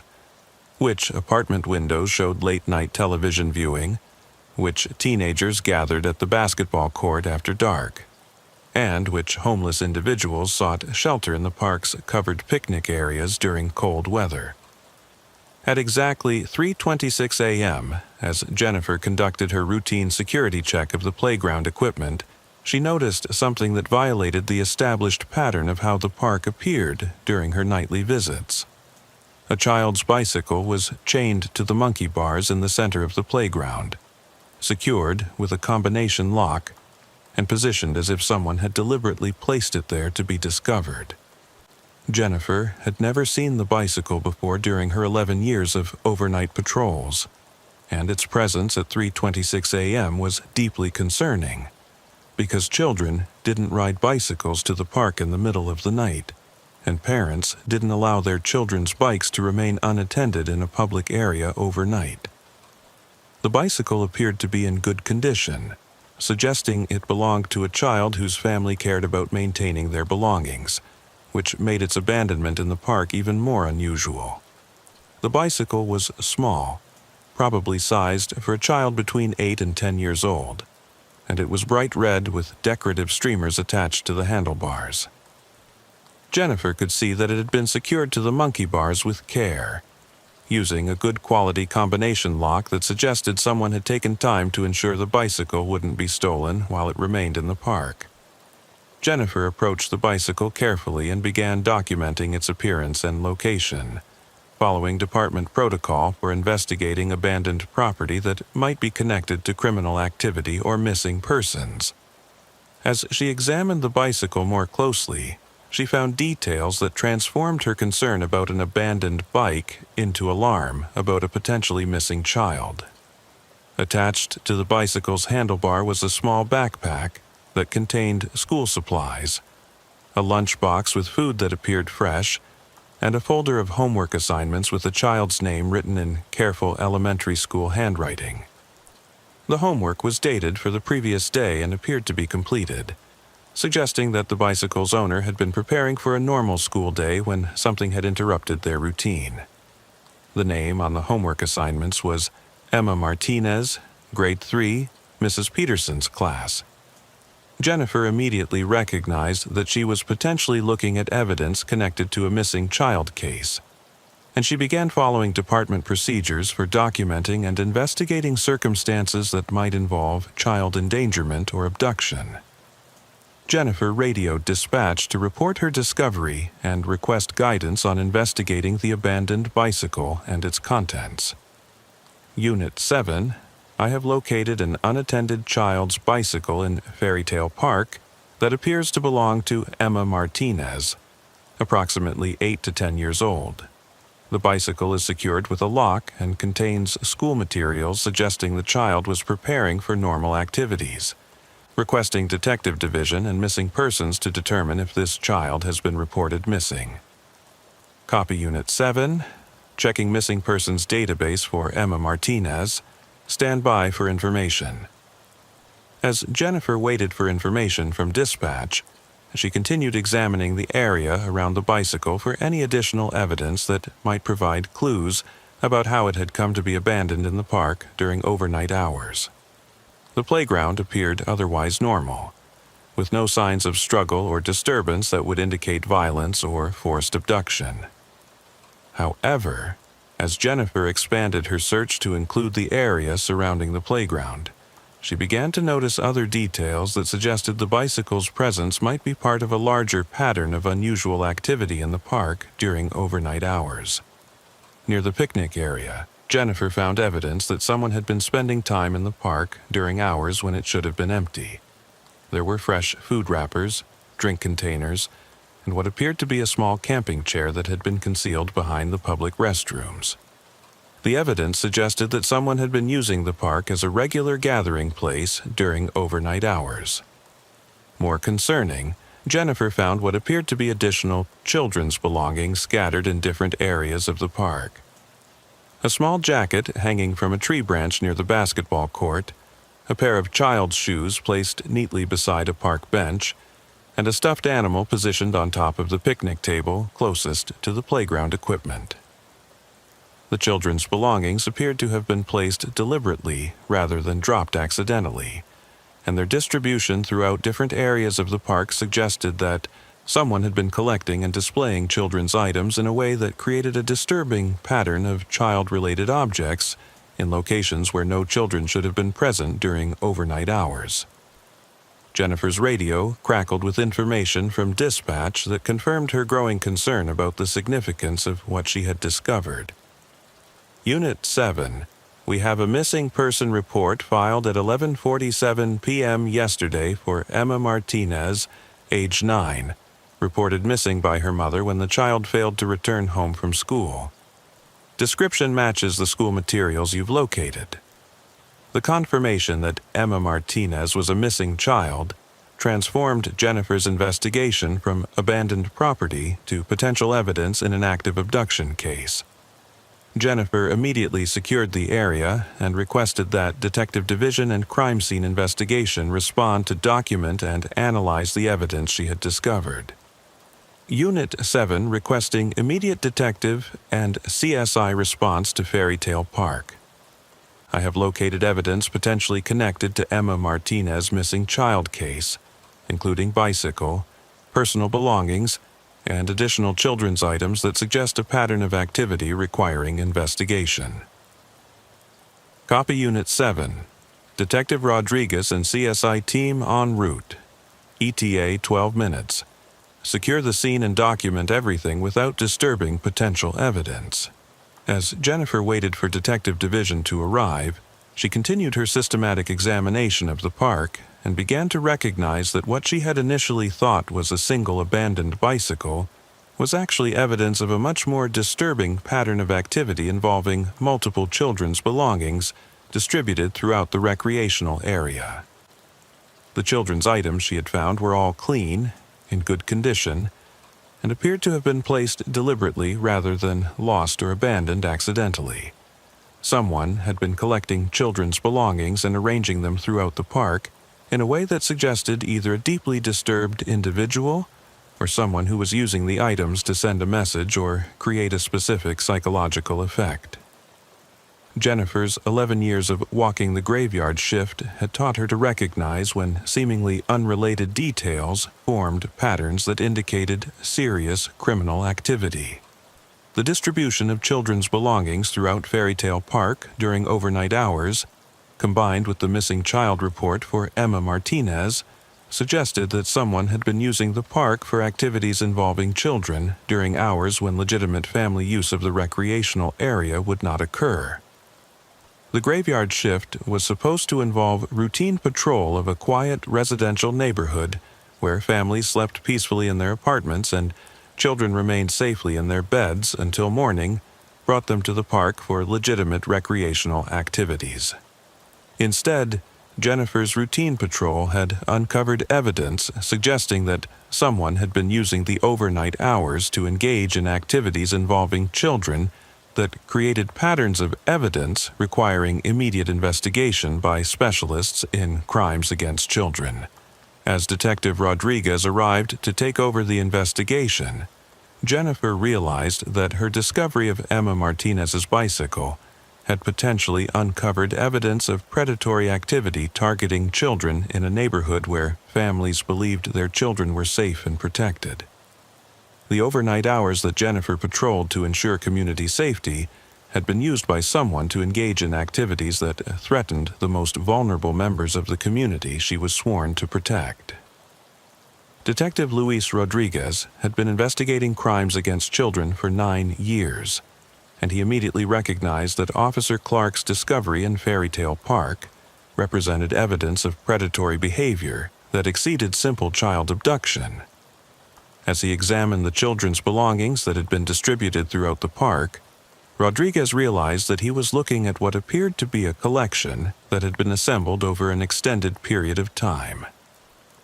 Officer Clark, you've uncovered what appears to be evidence of systematic predatory activity targeting children in this neighborhood, Rodriguez explained as he began documenting the locations and condition of each item Jennifer had found. The deliberate placement and preservation of these belongings suggests someone who has been collecting children's items as trophies or for some other psychological purpose. Jennifer accompanied Rodriguez as he conducted a systematic search of the entire park, using crime scene investigation techniques to document every piece of evidence and analyze the pattern of how the items had been distributed throughout the recreational area. The crime scene investigation revealed that the children's belongings had been placed according to a specific pattern that suggested psychological significance for whoever had created the display. The items were arranged in a rough circle around the playground equipment, with Emma Martinez's bicycle positioned at the center like an altar or focal point for the collection. This arrangement suggests someone who views the park as their personal space and is using children's belongings to create some kind of shrine or display, Rodriguez observed as he photographed the evidence and documented the relationships between different items. We're dealing with someone who has a psychological fixation on children that has motivated them to create this collection. The systematic examination of the children's belongings revealed that they had been collected from multiple sources over what appeared to be several months. Some items showed signs of weathering that suggested they had been exposed to outdoor conditions for extended periods, while others appeared fresh and recently placed. Rodriguez found evidence that the person responsible for creating the collection had been spending considerable time in the park during overnight hours, possibly conducting surveillance of the surrounding neighborhood and identifying children whose belongings could be acquired for addition to the display.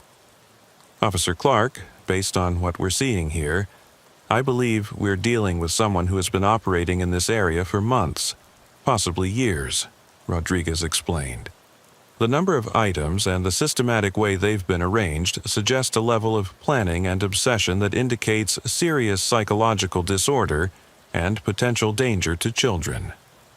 The investigation revealed that the children's items represented at least 8 different children, based on size variations, style differences, and condition factors that suggested they had been acquired at different times from different sources. The scope of the collection indicated that Emma Martinez was not the first child to have been targeted by whoever was responsible for the display. Rodriguez coordinated with the department's Missing Persons Division to cross-reference the children's items found in the park with reports of missing children, lost property, and suspicious activity in the surrounding neighborhoods. The investigation would need to determine whether the items had been taken from children who had subsequently disappeared, or whether they represented property theft that might indicate stalking or surveillance of potential victims. We need to assume that whoever created this collection has been targeting children in the surrounding area and may have escalated from collecting belongings to more serious crimes, Rodriguez told Jennifer as they continued documenting evidence. Emma Martinez's disappearance in connection with this collection suggests that the person responsible may have moved beyond property theft to actual abduction. The crime scene investigation also revealed evidence that the park had been used for activities beyond simply displaying children's belongings. Rodriguez found indications that someone had been camping in the park during overnight hours, possibly conducting extended surveillance of the surrounding neighborhood to identify children and their routines. Hidden behind the public restrooms, Rodriguez discovered a more elaborate campsite than Jennifer had initially observed. The area contained camping equipment, food supplies, and surveillance materials, including binoculars, notebooks with what appeared to be observations about neighborhood children, and photographs of local children engaged in normal playground activities. Officer Clark were looking at evidence of systematic surveillance and stalking of children in this neighborhood, Rodriguez reported as he examined the hidden surveillance materials. Whoever is responsible has been conducting detailed observation of local children and documenting their activities and routines. The surveillance materials included detailed notes about specific children, their schedules, their families' routines, and their use of the park during normal daytime hours. The level of detail suggested that the person responsible had been conducting systematic stalking of multiple children while identifying potential victims for whatever purposes they had planned. Rodriguez found photographs that showed children playing in the park during normal daytime hours, with some images focused on specific children who appeared to have been targeted for special attention. The photographs were date-stamped and organized in a way that suggested the person responsible had been maintaining detailed records of their surveillance activities. This level of systematic surveillance and documentation suggests someone who has been planning to escalate beyond collecting belongings to direct contact with children, Rodriguez concluded as he analyzed the evidence. The surveillance materials indicate preparation for activities that would require detailed knowledge of children's routines and vulnerabilities. The investigation revealed that the person responsible had been focusing particular attention on children who use the park regularly during after-school hours, documenting their activities and identifying patterns that could be used to predict when specific children would be vulnerable to approach or abduction. Rodriguez found evidence that Emma Martinez had been under surveillance for several weeks before her disappearance, with multiple photographs showing her playing in the park and detailed notes about her routine of riding her bicycle to the playground after school. The materials suggested that her abduction had been planned in advance based on systematic observation of her activities. Emma Martinez was specifically targeted based on surveillance that documented her routine use of this park, Rodriguez realized as he analyzed the surveillance materials. Her disappearance wasn't random. It was the result of systematic stalking and planning by someone who had been watching her for weeks. The crime scene investigation expanded to include the surrounding neighborhood as Rodriguez worked to identify additional evidence of surveillance and stalking activities that might reveal the scope of the threat to local children. The investigation would need to determine whether other children in the area were also being targeted and whether additional abductions might have occurred without being reported or recognized. Rodriguez coordinated with patrol units to conduct welfare checks on children identified in the surveillance materials, ensuring that other potential victims were safe, while also gathering information about any suspicious activity their families might have observed in the neighborhood. "We need to treat this as an active threat to multiple children in this area," Rodriguez explained to the patrol officers who were assisting with the expanded investigation. "The evidence suggests systematic predatory behavior that poses immediate danger to any child who uses this park or lives in the surrounding neighborhood." The investigation had transformed from a missing child case to a comprehensive operation, targeting what appeared to be a systematic predator who had been operating in the neighborhood for months while conducting surveillance and collecting trophies in preparation for escalating criminal activities against children. Jennifer realized that her routine graveyard shift patrol had uncovered evidence of predatory activity that had been occurring in a neighborhood where families believed their children were safe to play and attend school. The overnight hours that she patrolled to ensure community safety had been used by someone to conduct surveillance and stalking that threatened the most vulnerable members of the community. The children's belongings that had been arranged throughout Fairytale Park represented evidence of systematic predatory behavior that indicated planning and preparation for activities that could result in serious harm to local children. The discovery of Emma Martinez's bicycle had revealed a threat that required immediate response to protect other potential victims and locate a missing child who might still be saved if law enforcement could identify and apprehend the person responsible quickly enough. As dawn approached and Detective Rodriguez continued processing the crime scene at Fairytale Park, Officer Clark received a radio call that would reveal the most disturbing aspect of the predatory activity that had been discovered. A resident in one of the apartment buildings overlooking the park was reporting that she had been observing suspicious activity in the recreational area during overnight hours for several weeks, but had not reported it because she wasn't sure whether what she was seeing was actually criminal behavior. Unit 7. Respond to 847 Maple Street, Apartment 3B. Caller states she has information about suspicious overnight activity in Fairytale Park that may be related to your current investigation.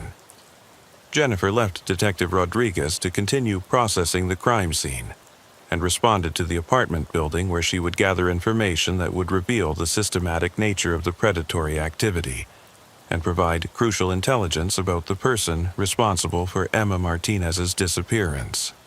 847 Maple Street was a 3-story apartment building that directly overlooked Fairytale Park, with balconies and windows that provided clear views of the playground equipment and surrounding recreational areas. Jennifer was met by Maria Santos, a 34-year-old single mother who worked as a night shift nurse and had been observing unusual activity in the park during the hours when she returned home from work. "Officer, I've been seeing someone in the park almost every night for the past month, always between 2 a.m. and 5 a.m., Maria explained as she led Jennifer to her apartment balcony, which provided a clear view of the area where the children's belongings had been discovered. "At first, I thought it might be a homeless person camping there, but the behavior I've been observing is much more disturbing than that." Maria's account revealed that she had been witnessing systematic surveillance and stalking behavior that confirmed Detective Rodriguez's analysis of the evidence found in the park. The person responsible had been conducting regular overnight operations in the recreational area, while most residents were asleep and unaware of the predatory activity occurring in their neighborhood. "The person I've been seeing spends hours arranging and rearranging objects throughout the park, always focusing on the playground equipment area," Maria continued. "They move very deliberately and seem to be following some kind of ritual or pattern that they repeat night after night." Jennifer documented Maria's observations while coordinating with Detective Rodriguez to ensure that the witness information was integrated with the physical evidence analysis.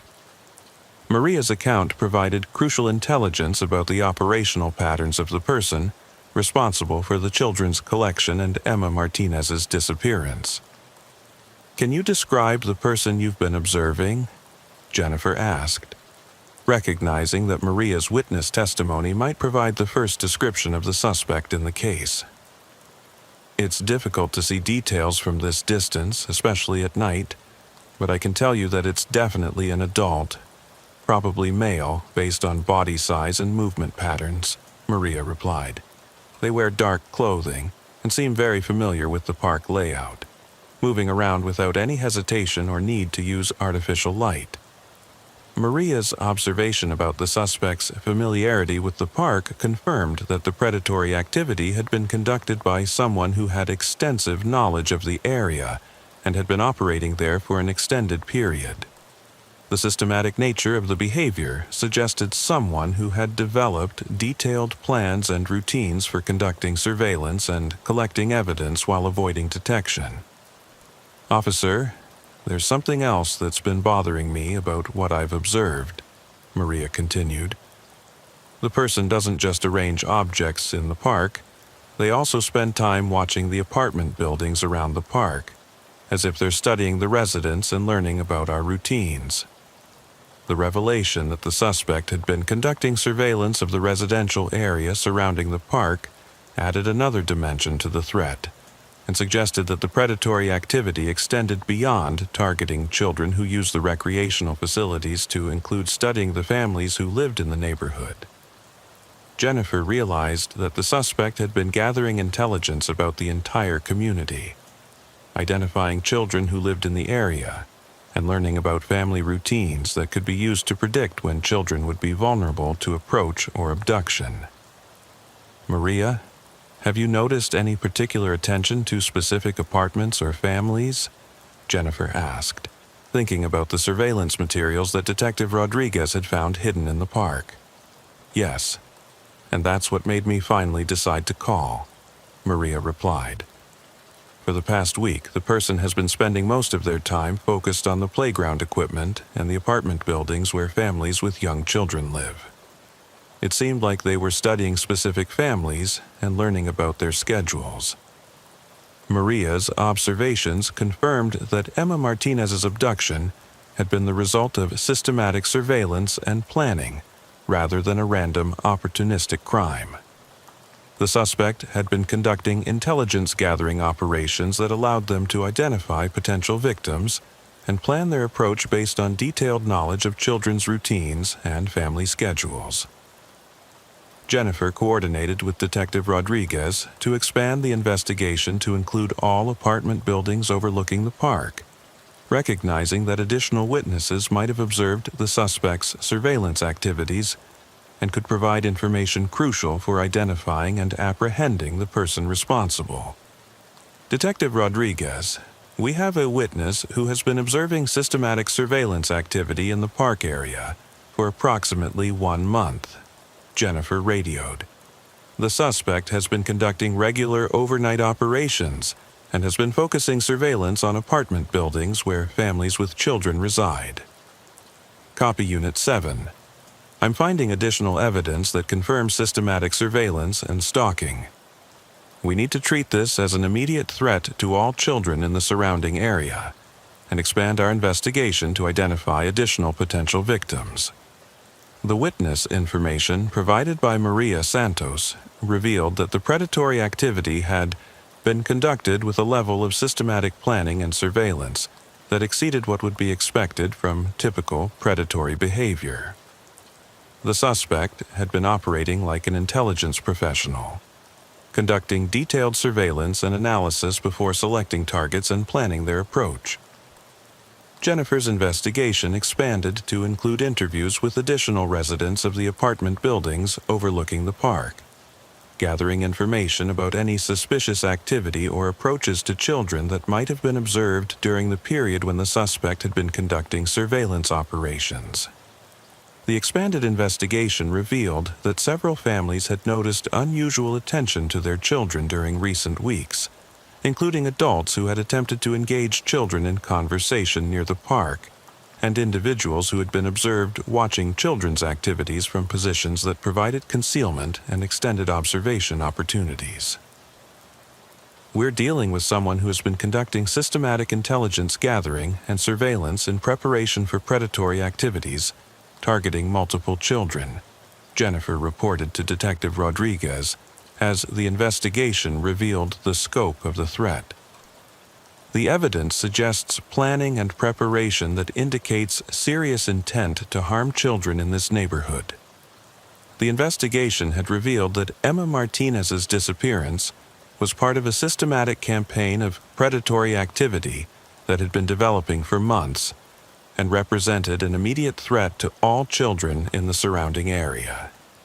The overnight hours that Jennifer patrolled to ensure community safety had been used by a predator to conduct surveillance and intelligence gathering in preparation for activities that threatened the most vulnerable members of the community.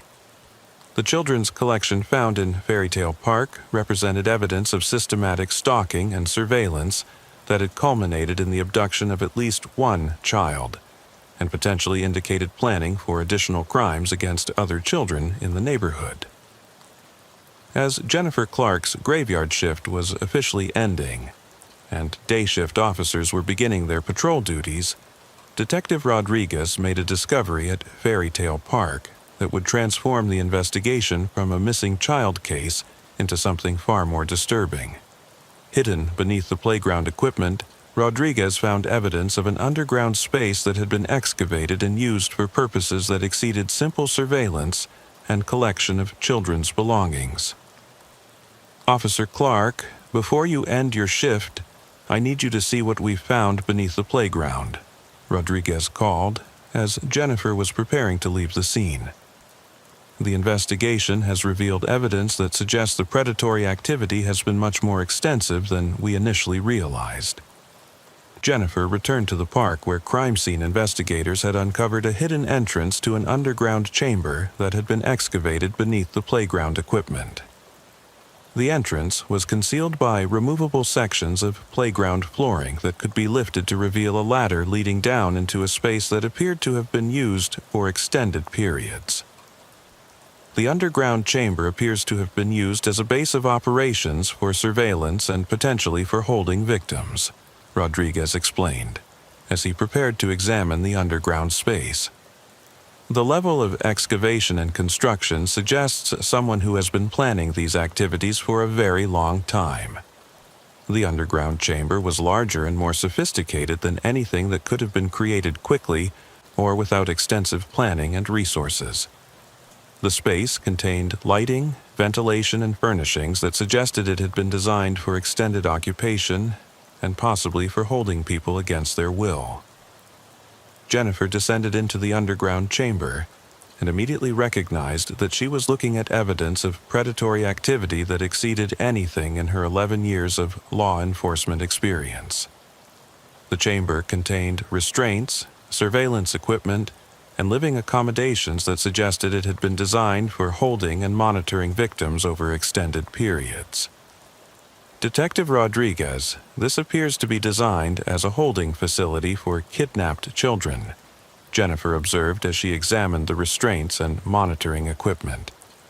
Someone has created an underground prison beneath a children's playground. The underground chamber contained multiple areas that appeared to serve different functions. A surveillance center with monitors showing live feeds from hidden cameras positioned throughout the park and surrounding neighborhood. A storage area containing additional children's belongings that had been collected over an extended period, and a living area with restraints and furnishings designed for holding victims. Rodriguez documented the underground facility while coordinating with federal authorities who would need to be involved in investigating what appeared to be a sophisticated child abduction and imprisonment operation. The scope and sophistication of the facility suggested resources and planning capabilities that exceeded what local law enforcement typically encountered. Officer Clark, the federal authorities are treating this as a potential child trafficking operation, Rodriguez reported as FBI agents arrived to take over portions of the investigation. The underground facility and surveillance equipment suggest an operation designed for systematic abduction and imprisonment of children. The investigation of the underground chamber revealed evidence that multiple children had been held in the facility over an extended period. The chamber contained personal belongings, clothing, and other evidence suggesting that Emma Martinez was not the first child to have been imprisoned in the space beneath the playground. FBI agent Sarah Martinez coordinated with local law enforcement to expand the investigation and determine the scope of the child abduction and trafficking operation that had been discovered. The underground facility represented evidence of systematic predatory activity that required federal resources and expertise to investigate fully. Detective Rodriguez, preliminary analysis of the evidence suggests this facility has been used to hold multiple children over at least a 6-month period, Agent Martinez reported. We're looking at evidence of systematic child trafficking that may be connected to broader criminal networks. The investigation revealed that the underground facility had been equipped with technology for monitoring and recording the activities of imprisoned children, suggesting that the operation might have been designed for producing illegal materials or for other commercial exploitation of child victims. Jennifer learned that the surveillance equipment found in the underground chamber had been used to monitor not just the imprisoned children, but also the park and surrounding neighborhood to identify additional potential victims and track the activities of law enforcement and other adults who might pose threats to the operation. The sophistication of this operation suggests connections to organized criminal networks with resources and expertise that exceed individual predatory behavior, Agent Martinez explained to Jennifer and Detective Rodriguez. We're treating this as evidence of systematic child trafficking rather than isolated predatory activity. The federal investigation revealed that the underground facility beneath Fairytale Park was connected to similar operations in other cities, forming part of a network designed for systematic abduction, imprisonment, and exploitation of children. The operation represented threats to child safety that extended far beyond the local neighborhood where it had been discovered. Rodriguez coordinated with federal authorities to determine whether Emma Martinez and other children who had been held in the underground facility were still alive and could be rescued, or whether the investigation would focus on identifying and prosecuting the criminal network responsible for the trafficking operation. The evidence suggests that children held in this facility were eventually moved to other locations, possibly for sale or exploitation, Agent Martinez reported. Emma Martinez may still be alive, but is likely no longer in the local area. The investigation had revealed that Jennifer's discovery of the children's collection in Fairytale Park had uncovered evidence of systematic child trafficking that represented one of the most serious criminal operations that federal authorities had encountered. The underground facility beneath the playground had been used for imprisoning and exploiting children in a neighborhood where families believed their children were safe and protected. Jennifer realized that her routine graveyard shift patrol had uncovered evidence of criminal activity that threatened children throughout the region and possibly the country. The overnight hours that she had patrolled to ensure community safety had been used by criminal networks to conduct systematic abduction and trafficking of children. The children's belongings that had been arranged throughout the park represented trophies from victims who had been processed through the underground facility and sold or transferred to other criminal operations. Emma Martinez's bicycle had been placed at the center of the collection to mark her as the most recent victim to be processed through the trafficking operation. Federal authorities, coordinating the expanded investigation, had identified similar operations in multiple cities, revealing a criminal network that had been systematically abducting and trafficking children while using underground facilities to avoid detection by law enforcement. Officer Clark, your discovery has led to the identification of a child trafficking network that has been operating in multiple states, Agent Martinez told Jennifer as the federal investigation expanded. The underground facility you found has provided crucial evidence for disrupting criminal operations that have victimized dozens of children. Jennifer ended her graveyard shift, knowing that her routine patrol had uncovered one of the most serious threats to child safety that law enforcement could encounter. The peaceful neighborhood park where children played during the day had been hiding an underground facility used for imprisoning and trafficking kidnapped children. The investigation would continue for months as federal authorities worked to identify all victims of the trafficking network and locate children who might still be imprisoned in similar facilities in other cities. Emma Martinez's disappearance had revealed criminal activity that threatened children throughout the country and required ongoing investigation to protect future potential victims. 6 hours after Jennifer Clark's graveyard shift had ended, federal investigators made discoveries at the Fairytale Park underground facility that would reveal the most disturbing truth about the child trafficking operation and demonstrate that Emma Martinez's abduction was part of a systematic criminal enterprise that extended far beyond what local law enforcement could handle. FBI agent Martinez called Jennifer back to the park to brief her on discoveries that federal investigators were describing as evidence of one of the most extensive child trafficking networks ever uncovered in the United States. Officer Clark, what we found in the underground facility goes beyond individual criminal behavior and represents systematic commercial exploitation of children on a scale that requires federal resources and international cooperation to address.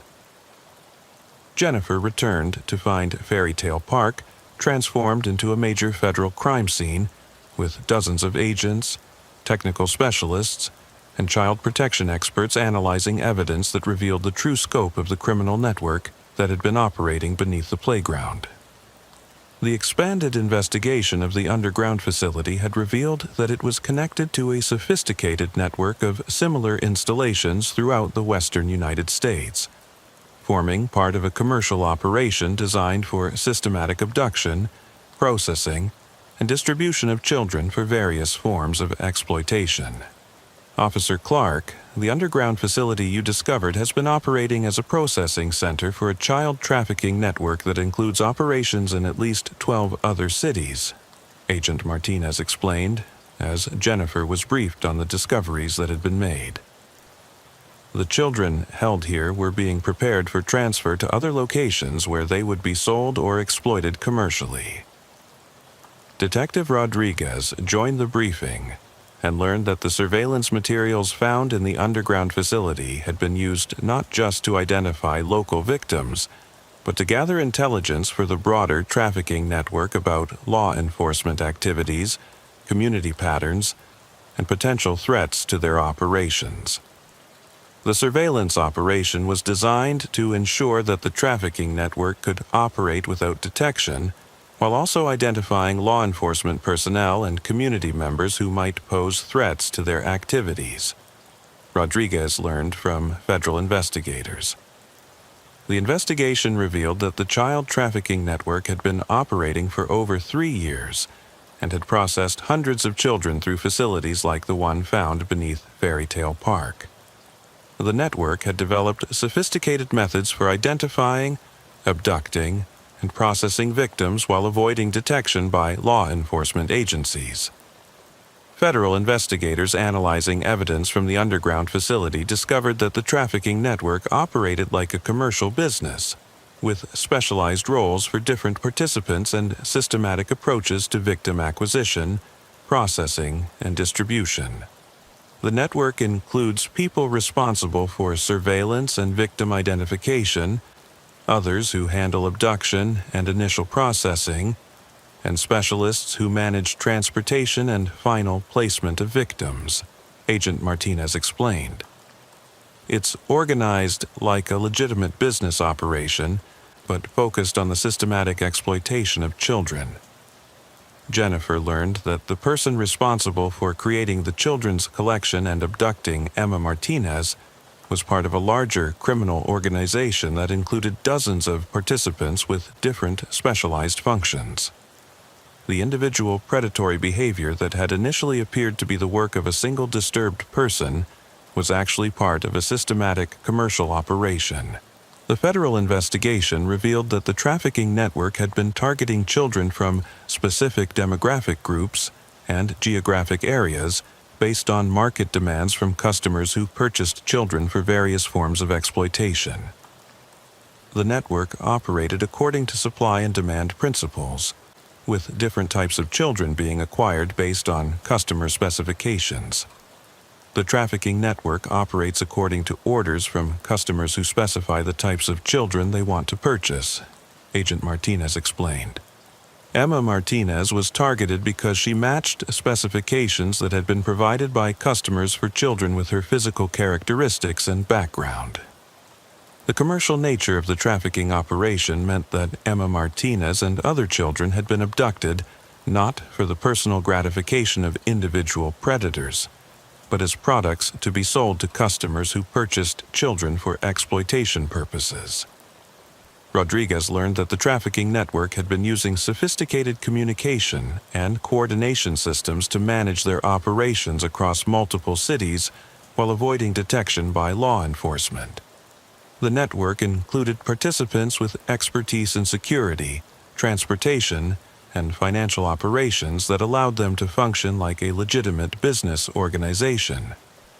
The network includes former law enforcement and military personnel who provide security and counter-surveillance expertise, transportation specialists who manage victim movement between facilities, and financial experts who handle money laundering and payment processing, federal investigators revealed.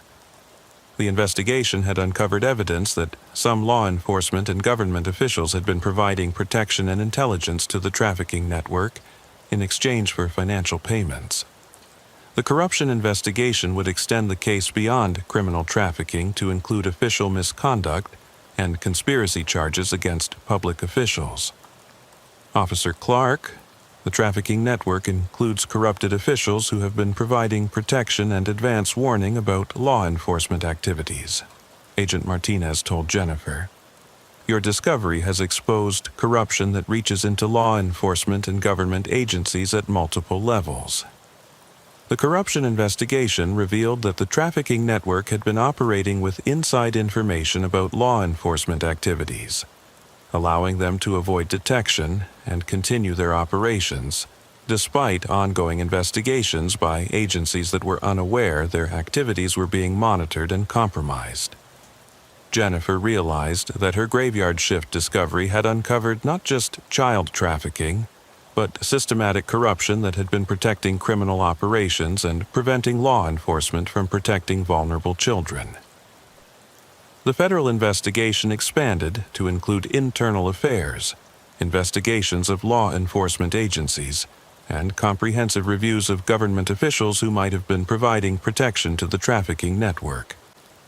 The corruption we've uncovered explains how this trafficking network was able to operate for years without being detected, despite the scope and visibility of their activities, Rodriguez learned from federal investigators. The investigation revealed that the trafficking network had been paying corrupted officials to provide advance warning about law enforcement activities, intelligence about investigation priorities, and protection from prosecution when their operations were discovered. Federal authorities coordinating the expanded investigation had identified corrupted officials in law enforcement agencies, child protective services, and government administration who had been facilitating the trafficking network's operations while preventing effective investigation and prosecution of their activities. The trafficking network couldn't have operated at this scale without systematic corruption and protection from officials who were supposed to be protecting children, Agent Martinez concluded. Jennifer learned that her discovery of Emma Martinez's bicycle had led to the exposure of a corruption that had been preventing law enforcement from effectively protecting children and prosecuting trafficking operations. The investigation would require comprehensive reform of law enforcement and child protection agencies to eliminate the corruption that had been protecting trafficking networks and preventing effective protection of vulnerable children. Officer Clark, your graveyard shift patrol has uncovered systematic corruption and criminal activity that threatens the fundamental ability of law enforcement to protect children, Agent Martinez told Jennifer. The peaceful neighborhood where Jennifer had conducted routine patrols had been harboring criminal operations that were protected by corrupted officials who had been preventing effective law enforcement response to threats against children. 12 hours after the discovery of the underground facility at Fairytale Park, federal investigators received intelligence that would lead to a coordinated rescue operation designed to locate and recover Emma Martinez and other children who had been processed through the trafficking network. The information came from interrogation of suspects arrested at similar facilities in other cities, providing crucial intelligence about the network's operational structure and victim distribution systems. Agent Martinez coordinated with Jennifer Clark and Detective Rodriguez to brief them on the rescue operation that would attempt to locate Emma Martinez and the other victims before they could be permanently disappeared into the trafficking network's distribution system. Officer Clark, we've identified the location where Emma Martinez and other children from this facility are being held pending final disposition, Agent Martinez explained during the briefing. The rescue operation will require coordination between federal agencies, local law enforcement, and specialized teams trained in child recovery operations. The intelligence revealed that children processed through the Fairytale Park facility were being held at a remote compound approximately 60 miles outside Sacramento, where they were kept in holding areas while the trafficking network arranged final placement with customers or transportation to other distribution points. Jennifer learned that the rescue operation would involve simultaneous raids on multiple facilities identified through the federal investigation, with the goal of recovering as many trafficked children as possible while disrupting the network's operations throughout the western United States. The compound, where Emma Martinez is being held, contains approximately 25 children who have been processed through facilities like the one you discovered, Agent Martinez explained. The rescue operation represents our best opportunity to recover these children before they are permanently disappeared into the trafficking system. Detective Rodriguez joined the briefing team that would coordinate with federal tactical units conducting the rescue operation. The complexity of the operation required careful planning to ensure that children could be recovered safely while preventing trafficking network personnel from escaping or destroying evidence. The trafficking network includes armed security personnel who have been instructed to eliminate evidence, including victims if the facilities are discovered by law enforcement, federal investigators warned. The rescue operation must be conducted with precision to prevent harm to the children being held at the compound. Jennifer was assigned to assist with victim identification and support during the rescue operation, providing her knowledge of the Fairy Tale Park investigation to help identify Emma Martinez and other children who might have been processed through the facility she had discovered. The rescue operation launched at exactly 6:47 p.m. with coordinated raids on 7 different facilities identified through the federal investigation. Jennifer accompanied federal tactical teams to the compound where Emma Martinez and other children were believed to be held. The compound was located in a remote area that provided isolation and concealment for the trafficking network's operations, while also making law enforcement approach difficult and easily detected. The facility included multiple buildings designed for holding victims, processing areas for preparing children for transportation, and security systems designed to prevent escape and detect law enforcement presence. Federal tactical teams conducted a simultaneous assault on all buildings in the compound, while Jennifer and other investigators prepared to provide immediate assistance to recovered children who would require medical attention and psychological support after their ordeal.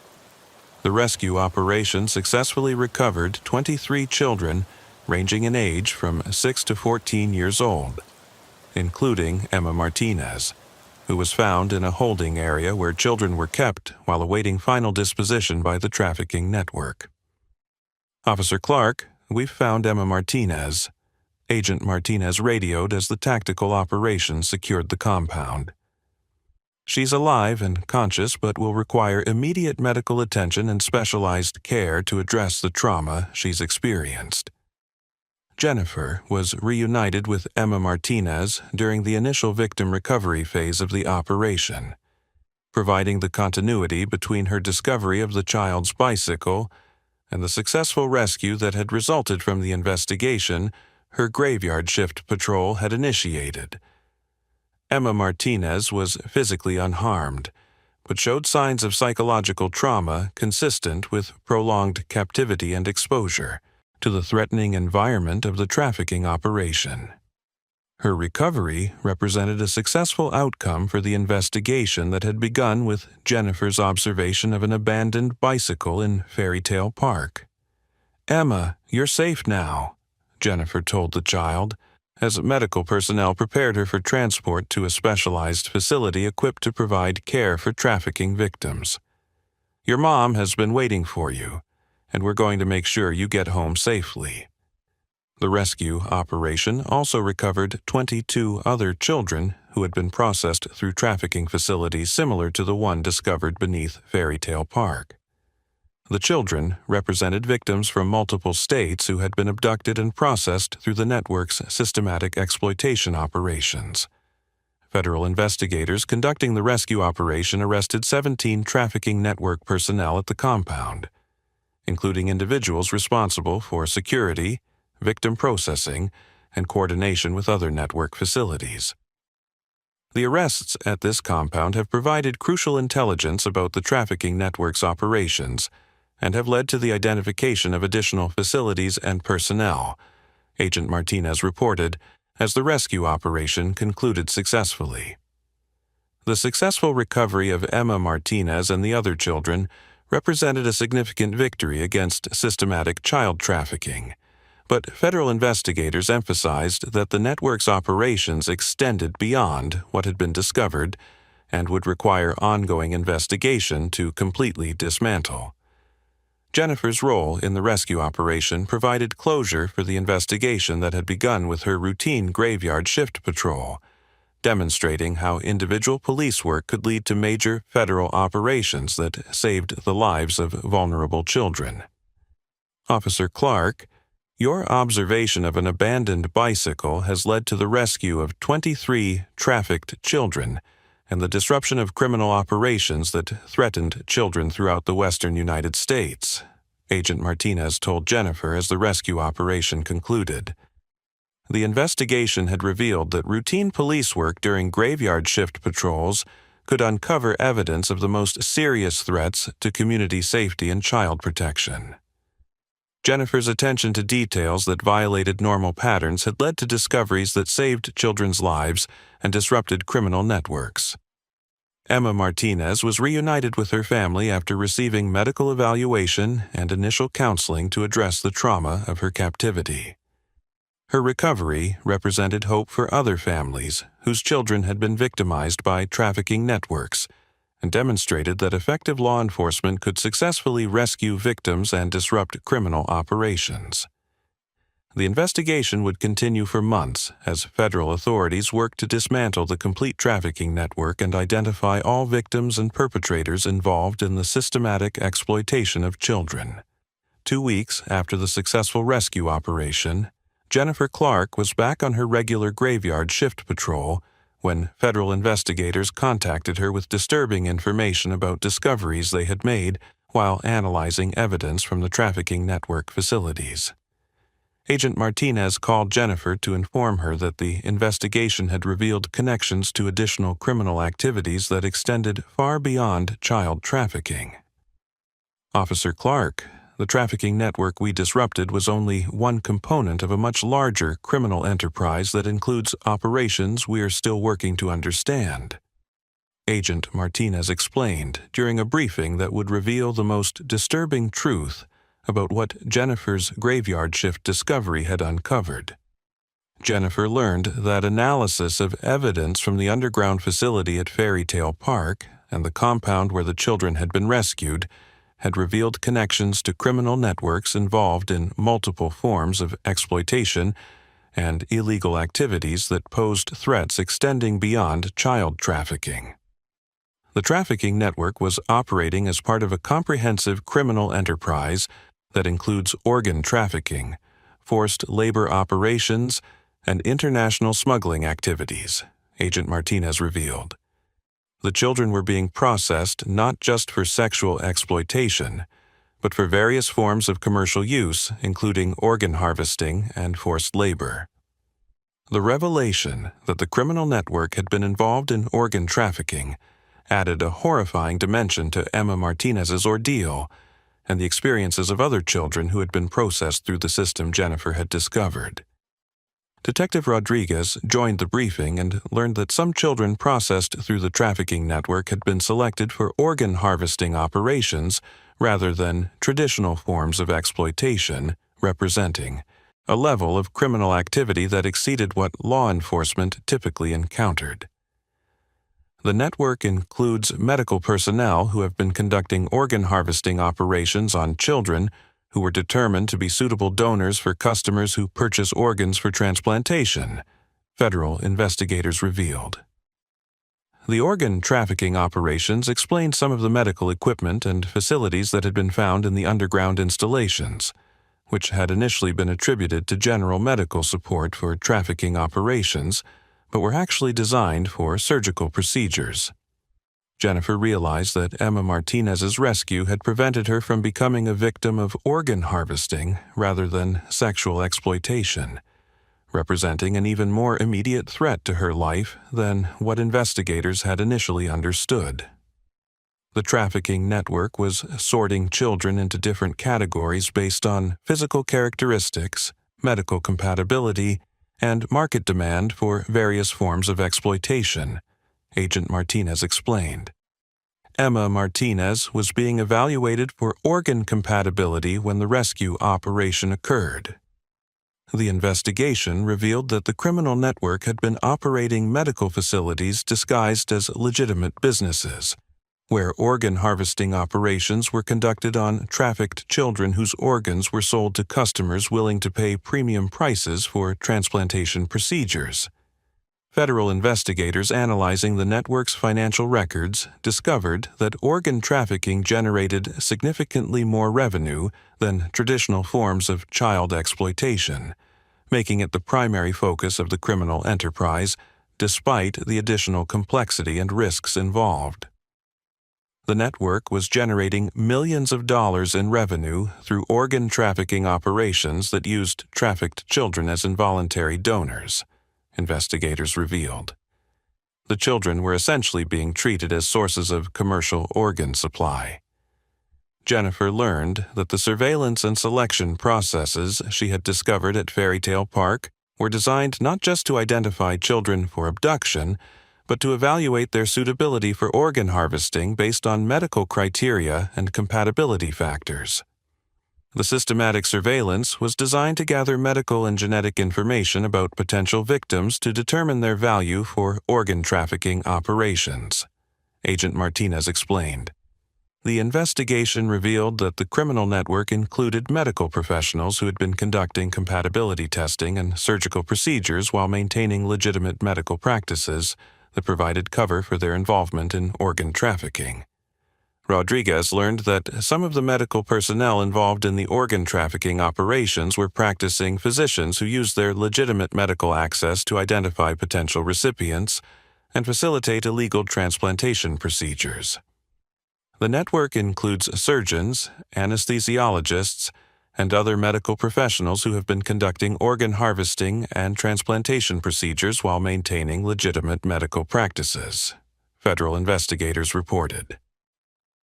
The involvement of legitimate medical professionals in the organ trafficking operations meant that the criminal network had access to medical facilities, equipment, and expertise that allowed them to conduct sophisticated surgical procedures while maintaining the appearance of legitimate medical practice. Jennifer realized that her discovery of the children's collection at Fairy Tale Park had uncovered evidence of systematic organ trafficking that represented one of the most serious forms of criminal activity that law enforcement could encounter. The investigation expanded to include medical licensing boards, hospital administrations, and healthcare regulatory agencies that would need to identify and prosecute medical professionals involved in organ trafficking operations. Officer Clark, your graveyard shift discovery has led to the investigation of systematic organ trafficking that involves corrupted medical professionals and represents fundamental threats to medical ethics and patient safety, Agent Martinez told Jennifer. The federal investigation revealed that organ trafficking operations extended beyond the criminal network Jennifer had discovered to include international connections and customers who purchased organs for transplantation procedures conducted in multiple countries. The organ trafficking network includes international customers and medical facilities that have been conducting transplantation procedures using organs harvested from trafficked children, investigators revealed. The international dimensions of the organ trafficking operations required coordination with law enforcement and medical regulatory agencies in multiple countries to identify all participants and disrupt the complete network. Jennifer learned that Emma Martinez and the other rescued children would require extensive medical evaluation to determine whether they had been subjected to medical procedures or testing related to organ trafficking evaluation. The children recovered from the network will need comprehensive medical examination to identify any evidence of medical procedures and to ensure they receive appropriate treatment for any health issues resulting from their captivity, medical specialists explained. The investigation had revealed that Jennifer's routine graveyard shift patrol had uncovered evidence of systematic organ trafficking that represented one of the most serious threats to child safety and medical ethics that federal authorities had encountered. The peaceful neighborhood where Jennifer conducted her patrols had been harboring criminal operations that were processing children for organ harvesting while using legitimate medical facilities and professionals to conduct illegal transplantation procedures. 3 months after Emma Martinez's rescue, Officer Jennifer Clark was nearing the end of another graveyard shift when she received information that would demonstrate that some forms of evil were too extensive and well organized to be eliminated through individual investigations and arrests. Agent Martinez contacted Jennifer with disturbing intelligence about discoveries federal authorities had made while investigating the international connections of the organ trafficking network. Officer Clark, the network we disrupted was only one cell of a global organization that includes operations in over 30 countries, Agent Martinez explained, during what would be Jennifer's final briefing about the case that had begun with her discovery of a child's bicycle in Fairy Tale Park. The organ trafficking operations continued despite our arrests because the organization has redundant systems and backup facilities that allow them to resume operations when individual cells are disrupted.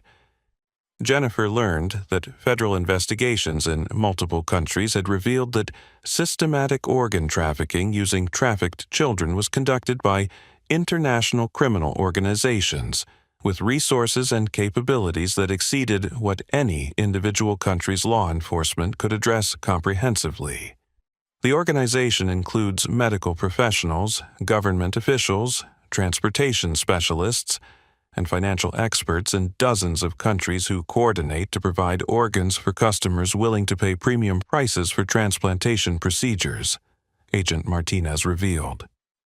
The investigation had revealed that Emma Martinez's rescue and the disruption of the trafficking network had prevented immediate harm to specific victims, but had not eliminated the underlying criminal enterprise that continued to operate through other facilities and personnel.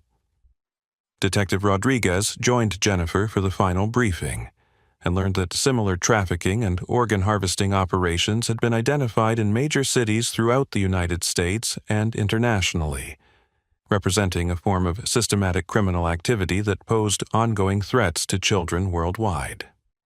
We estimate that the global organization is processing thousands of children annually through organ trafficking operations that generate hundreds of millions of dollars in revenue, federal investigators reported. The scope of the international organ trafficking operations meant that children continued to be at risk from systematic predatory activities that operated through legitimate medical and social service institutions while maintaining the appearance of legal commercial enterprise.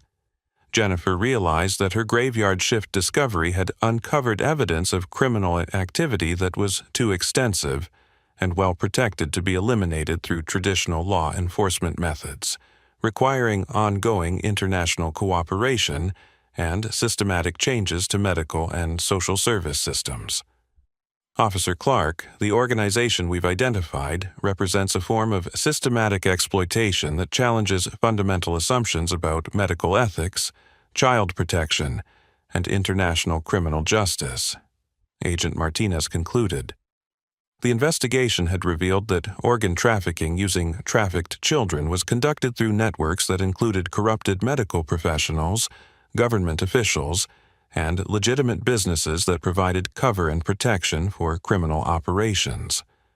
Federal authorities coordinating international investigations had identified organ trafficking operations in hospitals, medical clinics, and research facilities that maintained legitimate medical practices while also conducting illegal procedures using organs harvested from trafficked victims.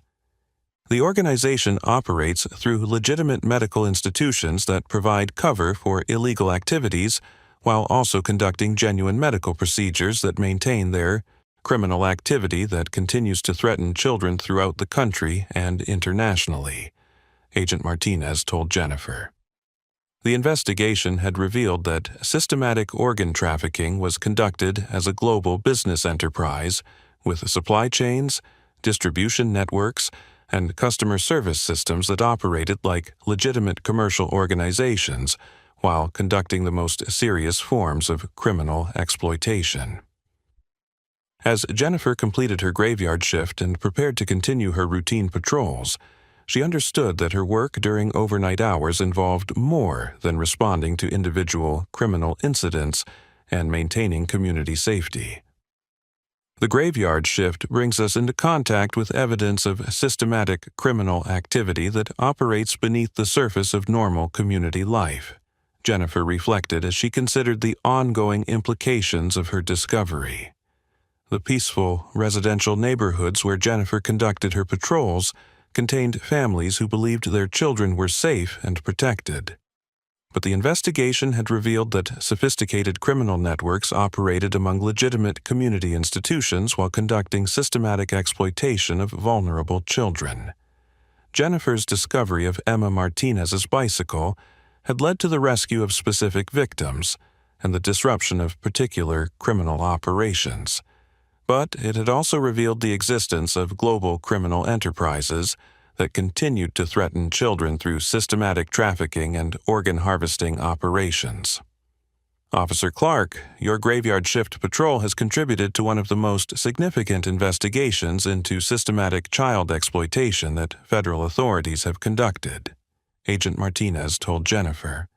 But the criminal organizations we've identified continue to operate and pose ongoing threats that will require continued vigilance and investigation. The investigation would continue indefinitely as federal and international authorities worked to identify all components of the global organ trafficking networks and develop strategies for protecting children from systematic exploitation that operated through legitimate institutions and professional organizations. Jennifer ended her graveyard shift, knowing that somewhere in the peaceful neighborhood she patrolled, additional evidence of systematic criminal activity might be hidden beneath the normal appearances of suburban family life, waiting to be discovered by officers who paid attention to details that violated established patterns of community safety. The children's bicycle that had started her investigation was now safely returned to Emma Martinez, who was recovering from her ordeal with the support of specialized counseling and medical care. But Jennifer knew that other children's belongings might be arranged in parks and recreational areas where they would serve as evidence of ongoing trafficking operations that continued despite the arrests and disruptions that had resulted from her discovery. The graveyard shift continued, night after night, with officers conducting routine patrols in communities where the most serious threats to child safety operated beneath facades of legitimate medical practice and social service provision. The evil that Jennifer had uncovered would continue in other forms and other locations, protected by its ability to appear legitimate while conducting systematic exploitation of the most vulnerable members of society. The peaceful suburban streets where Jennifer walked her beat contained families sleeping safely in their homes, but they also contained criminal networks that used the overnight hours to conduct surveillance, planning, and coordination for activities that threatened children throughout the community and beyond. The vigilance required to detect and disrupt such operations would need to continue indefinitely, because the organizations conducting them had demonstrated their ability to adapt and resume operations despite significant law enforcement intervention. And in Fairytale Park, where children played during daylight hours under the watchful eyes of parents and caregivers, the playground equipment concealed the entrance to underground facilities that had been used for the most serious forms of criminal exploitation. The park had been restored to normal recreational use, but Jennifer knew that similar facilities might exist beneath other playgrounds and recreational areas where criminal networks continued to operate while maintaining the appearance of legitimate community institutions. The graveyard shift revealed that some forms of evil were so systematic and well organized that they could operate indefinitely beneath the surface of normal community life, requiring eternal vigilance from law enforcement officers who understood that routine patrols could uncover evidence of the most serious threats to child safety and community security. Officer Daniel Roberts had been working the graveyard shift in Modesto for 14 years, and he'd learned to trust the intuition that came from spending thousands of hours patrolling the same neighborhoods during the darkest part of the night. The midnight to 8 a.m. shift brought him into contact with the hidden rhythms of his community, which houses showed lights at unusual hours, which elderly residents had trouble sleeping, and which families dealt with problems that only emerged when the rest of the world was asleep.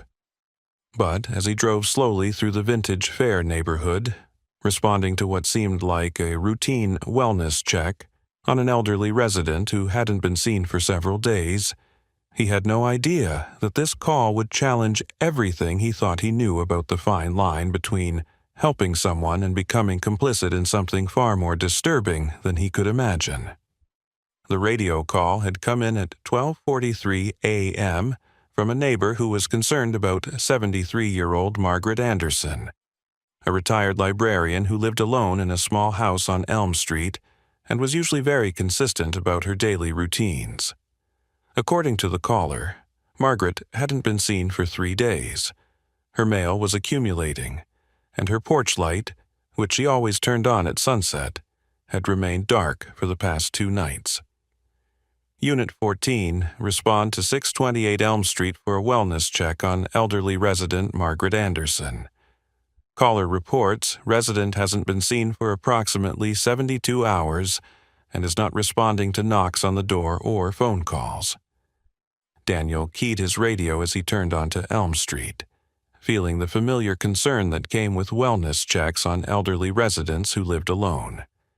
Unit 14 responding. ETA 3 minutes. In his experience, these calls usually resulted in one of 3 outcomes. The person was fine, but had simply changed their routine. They had fallen or become ill and needed medical assistance, or they had died peacefully in their sleep and needed to be discovered with dignity and respect. 628 Elm Street was a small single-story house with neat landscaping and the kind of well-maintained appearance that suggested an owner who took pride in their property despite living on a fixed income. As Daniel parked in front of the house, he immediately noticed the details that had concerned the neighbor. Accumulated mail, newspapers still in plastic bags on the driveway, and a darkness that suggested no one had been moving around inside for several days. Daniel approached the front door and knocked firmly, calling out in the voice he'd developed for wellness checks, loud enough to be heard by someone who might have hearing difficulties, but gentle enough not to frighten someone who might be confused or disoriented. "Mrs. Anderson, this is Officer Roberts with the Modesto Police Department. I'm here to check on your welfare. Please come to the door if you're able." There was no response from inside the house, which could indicate that Margaret Anderson was either unable to answer or was not present. Daniel walked around the perimeter of the house, checking windows and looking for any signs of forced entry, accident, or other circumstances that might explain her absence or inability to respond. The house appeared secure, with no broken windows or doors that had been left open. Daniel could see into some of the rooms through gaps in curtains, and the interior looked neat and undisturbed, suggesting that if something had happened to Margaret Anderson, it had not involved violence or struggle. Daniel returned to the front door and tried knocking again, this time more insistently. "Mrs. Anderson, I need to know that you're okay. If you can hear me but can't come to the door, please make some noise so I know you're inside." This time, Daniel heard something that made him pause and listen more carefully. It wasn't a voice responding to his calls, but a faint sound that seemed to be coming from inside the house. A rhythmic tapping that was too regular to be random house settling, but too quiet to be someone deliberately trying to communicate. Daniel put his ear against the front door and confirmed that he could hear the tapping sound, which seemed to be coming from somewhere deeper in the house. The sound was consistent and deliberate, suggesting that someone inside was either trying to get attention or was engaged in some repetitive activity. Following department protocol for wellness checks where there was evidence that someone might be inside and in distress, Daniel contacted dispatch to request permission to enter the house to ensure Margaret Anderson's safety. Unit 14 to dispatch. I can hear sounds from inside 628 Elm Street that suggest the resident may be present but unable to come to the door. Requesting permission to make entry for welfare check. Copy Unit 14. You're authorized to enter for welfare check. Use minimum necessary force and document everything carefully. Daniel tried the front door and found it unlocked, which was unusual for an elderly person living alone but not unprecedented for someone who might have become confused or disoriented. He opened the door slowly while announcing his presence and purpose. "Mrs. Anderson, this is Officer Roberts. I'm entering your house to make sure you're safe. Please call out if you can hear me." The interior of the house was neat and clean, with the kind of organized simplicity that reflected someone who had lived alone for many years and had developed efficient routines for managing their space. Daniel could see a living room, kitchen, and hallway leading to what were probably bedrooms and a bathroom. The tapping sound was clearer now and seemed to be coming from the back of the house. Daniel moved through the living room toward the hallway, continuing to call out to Margaret Anderson while documenting his observations for the wellness check report. As Daniel approached the source of the tapping sound, he began to hear something else that made him more concerned about Margaret Anderson's condition. Along with the rhythmic tapping, there was a faint voice, barely audible but definitely human, that seemed to be speaking continuously in a tone that suggested confusion or distress. Daniel followed the sounds to a bedroom at the end of the hallway, where he found Margaret Anderson sitting on the edge of her bed, fully dressed, tapping a wooden spoon against the bedside table while speaking quietly to someone who wasn't there. "Mrs. Anderson?" Daniel said gently, not wanting to startle her. "I'm Officer Roberts. Your neighbor was worried about you and asked me to check on your welfare." Margaret looked up at Daniel with eyes that showed the kind of confusion and disorientation that he recognized from previous encounters with elderly residents suffering from dementia or other cognitive impairments. She seemed to see him, but didn't appear to understand who he was or why he was in her house. "Have you seen my visitor?" Margaret asked in a voice that was surprisingly clear and coherent despite her obvious confusion. "He's been coming every night for a week, and I want to make sure he knows I've been waiting for him." Daniel felt relief that Margaret Anderson appeared to be physically safe, but her mention of a nightly visitor raised questions about her mental state and potentially about her safety if someone had been taking advantage of her confusion. "Mrs. Anderson, can you tell me about this visitor? What does he look like, and when does he usually come to see you?" Margaret's response revealed that she had been experiencing what appeared to be hallucinations or delusions about someone who visited her during overnight hours. Her description was detailed and consistent, suggesting that whatever she was experiencing felt very real to her, even if it was the product of cognitive impairment. "He's a very nice young man, probably about 30 years old, and he always comes between midnight and dawn," Margaret explained, with the kind of matter-of-fact tone that made her delusion sound completely reasonable. "He helps me with things around the house and keeps me company when I can't sleep. I've been tapping to let him know I'm awake and ready for his visit." Daniel realized that Margaret Anderson was experiencing cognitive impairment that was causing her to believe she was receiving regular visits from someone who didn't exist. The tapping sound that had led him to find her was her attempt to signal to an imaginary visitor that she was ready for his nightly visit. "Mrs. Anderson, I think you might be confused about this visitor," Daniel said gently. "Sometimes when people live alone, especially at night, our minds can play tricks on us and make us think we're seeing or hearing people who aren't really there." Margaret's reaction to Daniel's suggestion was immediate and surprisingly forceful for someone who had seemed confused and disoriented just moments before. "Officer, I know the difference between real people and imaginary ones," she said, with a clarity that made Daniel reconsider his assumption about her mental state. My visitor's very real, and he's been helping me with problems that I couldn't solve on my own. Daniel sat down in the chair across from Margaret's bed, recognizing that he needed to take more time to understand her situation before making assumptions about hallucinations or cognitive impairment. Mrs. Anderson, can you tell me more about how this person helps you? What kinds of problems has he been solving?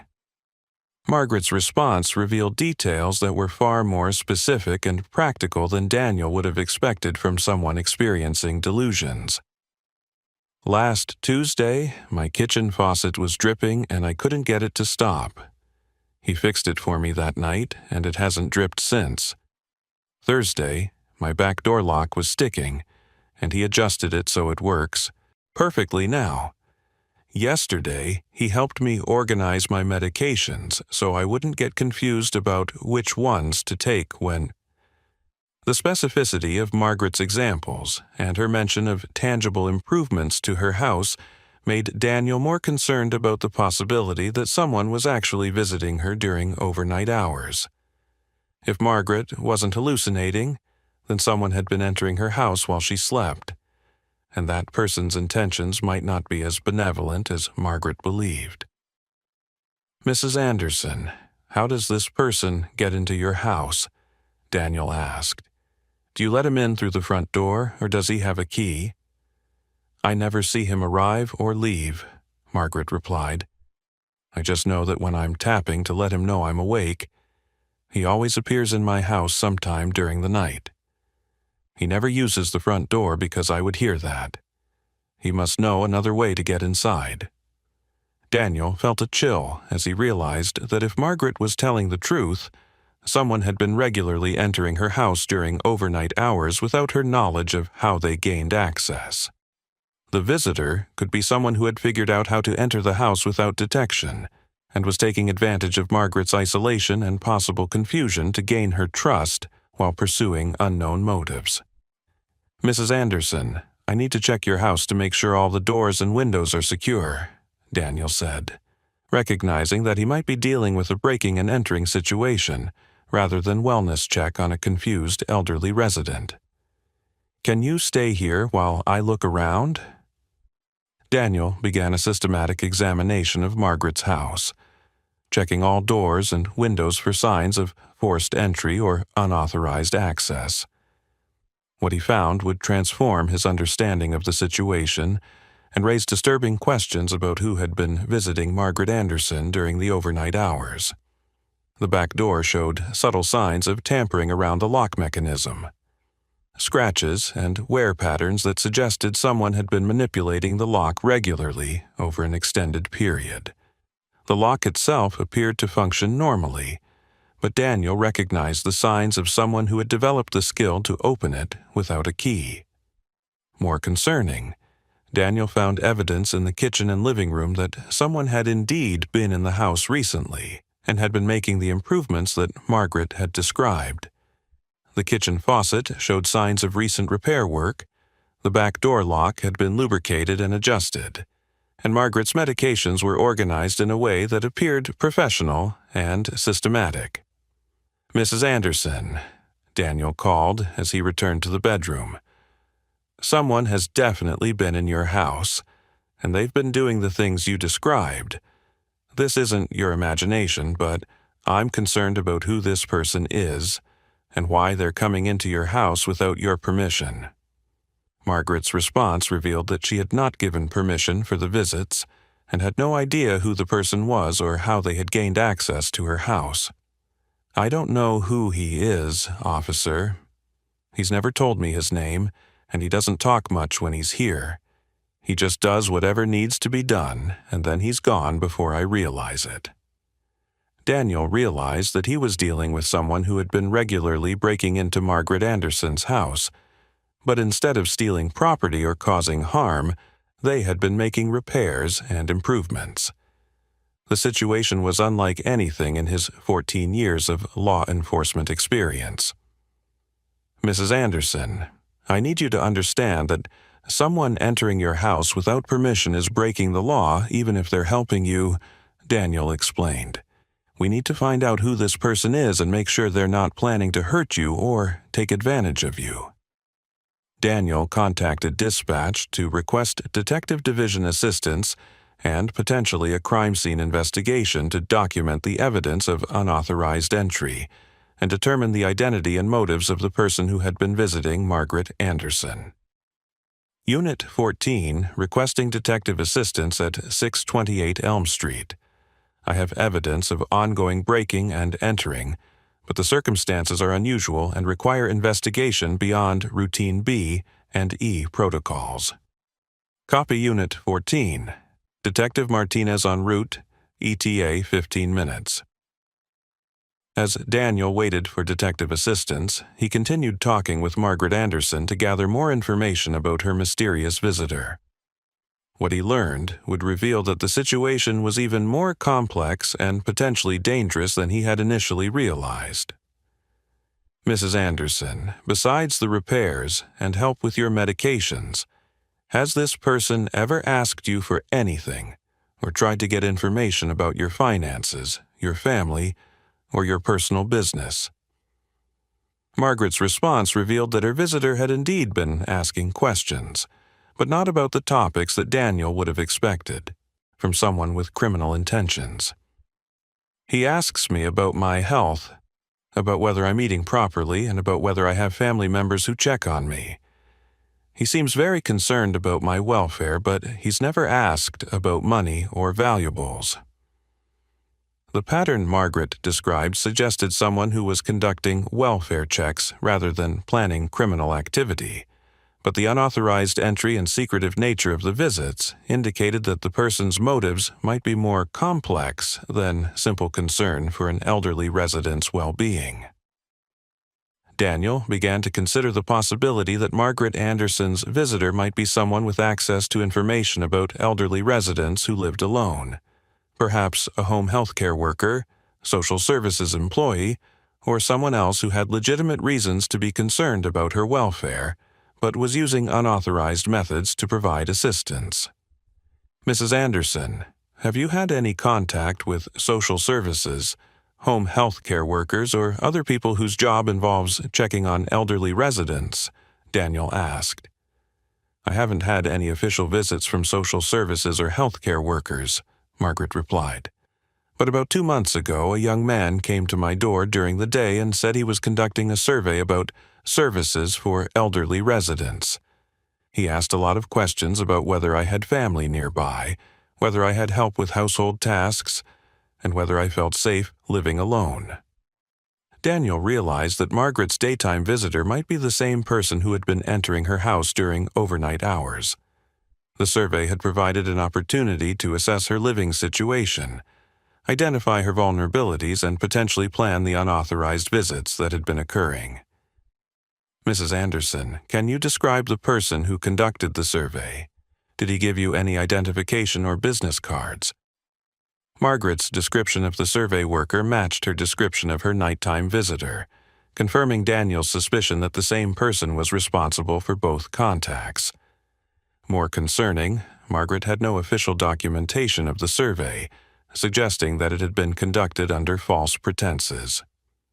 He said his name was Michael, and he showed me an official-looking badge, but I don't remember what organization he said he worked for, Margaret recalled. He was very polite and seemed genuinely concerned about my welfare. Daniel was beginning to understand that Margaret Anderson had been targeted by someone who used legitimate-seeming surveys to identify vulnerable elderly residents, then used the information gathered to plan unauthorized visits that appeared helpful but might serve other purposes. The situation represented a form of criminal activity that Daniel had never encountered. Someone who was breaking into houses to help rather than harm, but whose true motives and long-term intentions remained unknown. Detective Maria Martinez arrived at Margaret Anderson's house with 8 years of experience, investigating unusual criminal cases. But the situation that Officer Roberts briefed her on was unlike anything she had encountered in her career. Someone had been regularly breaking into an elderly woman's house to make repairs and provide assistance, creating a scenario that challenged traditional approaches to investigating unauthorized entry. Officer Roberts, this situation suggests someone who has developed an unusual relationship with Mrs. Anderson, but we need to determine whether their intentions are genuinely helpful or whether this is part of a larger pattern of behavior that could become dangerous, Detective Martinez explained as she prepared to interview Margaret and examined the evidence of unauthorized entry. Daniel accompanied Detective Martinez as she conducted a comprehensive interview with Margaret Anderson, gathering detailed information about her mysterious visitor and the pattern of assistance he had been providing. What Margaret revealed would demonstrate that the situation was both more complex and more disturbing than either officer had initially realized. Mrs. Anderson, I want you to think carefully about everything your visitor has done during his time in your house, Detective Martinez began. Has he ever gone into rooms that weren't directly related to the problems he was fixing? Has he looked through your personal belongings or asked to see documents like bank statements or insurance papers? Margaret's response revealed that her visitor had indeed been examining areas of her house and personal belongings that went beyond the repairs and assistance he had provided. Now that you mention it, I have noticed that things in my bedroom and office area have been moved slightly. I thought I was just forgetting where I put things, but he might have been looking through my papers. The revelation that the visitor had been examining Margaret's personal belongings and documents suggested that his assistance with household repairs might be a cover for gathering information about her financial situation, personal relationships, and vulnerabilities that could be exploited for criminal purposes. Detective Martinez expanded her investigation to include a comprehensive examination of Margaret's house for evidence of surveillance, data gathering, or other activities that would indicate criminal intent beyond simple unauthorized entry. Officer Roberts, what we're seeing here fits the pattern of someone who targets elderly residents living alone, gains their trust through helpful behavior, then uses access to their homes to gather information for financial exploitation or other criminal activities, Martinez explained. The investigation revealed evidence that Margaret's visitor had been systematically examining her personal documents, mail, and financial records, while also making the repairs and improvements that had gained her trust and gratitude. Hidden in Margaret's office area, Detective Martinez found evidence that someone had been photographing her bank statements, insurance documents, and personal correspondence. The photographs had been taken with a small, high-quality camera that suggested professional-level surveillance rather than casual snooping. Mrs. Anderson, your visitor has been conducting systematic surveillance of your personal and financial information, Detective Martinez told Margaret. The repairs and assistance he's been providing appear to be designed to gain your trust, while he gathers information that could be used to steal your identity or access your financial accounts. The discovery transformed the investigation from an unusual breaking and entering case to a systematic identity theft and financial exploitation operation targeting elderly residents. Margaret Anderson was a victim of a sophisticated criminal who used helpful behavior to mask predatory intentions. Detective Martinez coordinated with the department's Financial Crimes Division to analyze the evidence of identity theft and determine the scope of the criminal operation. The investigation would need to identify other potential victims and assess the damage that might have been done to Margaret's financial security. Mrs. Anderson, we're going to need to contact your bank and credit card companies to put fraud alerts on all your accounts, Detective Martinez explained.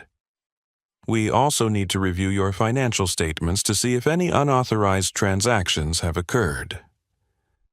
The investigation revealed that Margaret Anderson's visitor had not yet used the financial information he had gathered, suggesting that he might be in the early stages of a long-term exploitation plan, or that he was gathering information for sale to other criminals who would conduct the actual financial theft.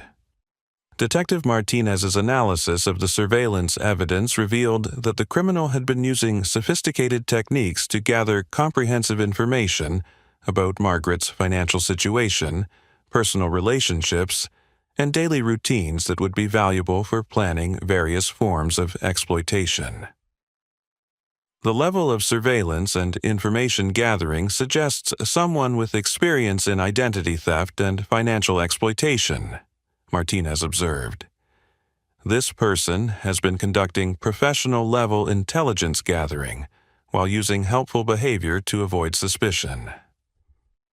Daniel learned that the criminal operation revealed by Margaret Anderson's case represented a new form of elder abuse that used psychological manipulation and false trust to gain access to victims' homes and personal information. Officer Roberts, this case demonstrates how criminals are adapting traditional elder abuse techniques to exploit elderly residents' desire for help and companionship, Detective Martinez explained. The victim actually welcomes the criminal into their home because they believe they're receiving beneficial assistance. The investigation expanded to include other elderly residents in the neighborhood who might have been targeted by the same criminal using similar techniques. Detective Martinez coordinated with social services and community organizations to identify other potential victims. "We need to assume that Mrs. Anderson isn't the only victim," Martinez told Daniel. "This criminal has probably been using the same approach with other elderly residents who live alone and might need assistance with household maintenance." The expanded investigation revealed that at least 6 other elderly residents in the area had been contacted by someone conducting surveys about services for elderly residents, and several had reported mysterious improvements to their homes that they couldn't explain.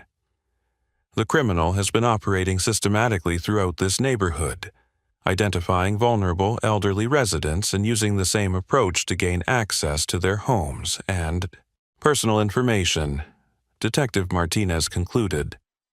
The investigation had uncovered a criminal operation that represented a sophisticated form of elder abuse that used psychological manipulation and false helpfulness to exploit vulnerable residents. The criminal had been conducting what amounted to a business operation, targeting elderly residents for identity theft and financial exploitation. Daniel's wellness check on Margaret Anderson had uncovered evidence of systematic criminal activity that threatened vulnerable residents throughout the community. The mysterious visitor who had seemed helpful and benevolent was actually a predator who used helpful behavior to mask criminal intentions. "Mrs. Anderson, I want you to understand that you haven't done anything wrong," Detective Martinez told Margaret as the investigation concluded. "This person took advantage of your isolation and your need for assistance to gain access to information that he planned to use to hurt you financially." The investigation revealed that Margaret Anderson's gratitude toward her mysterious visitor had been the result of psychological manipulation designed to make her trust someone who was actually planning to exploit her vulnerability for financial gain. Detective Martinez coordinated with federal authorities to investigate the possibility that the criminal operation extended beyond the local area and involved networks of individuals who specialized in targeting elderly residents for identity theft and financial exploitation. Officer Roberts, this case demonstrates that even helpful behavior can be criminal when it's used to gain unauthorized access to people's homes and personal information, Martinez concluded. Daniel realized that his routine graveyard shift wellness check had uncovered a form of criminal activity that challenged traditional assumptions about how criminals operated and how they identified and exploited their victims. The peaceful neighborhood where Daniel had conducted hundreds of similar wellness checks contained a predator who used helpful behavior and false concern to mask systematic criminal activity targeting the most vulnerable residents.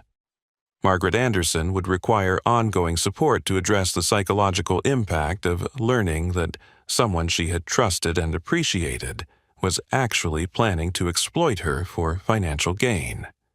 The violation of trust involved in the criminal's approach represented a form of emotional abuse that accompanied the attempted financial exploitation.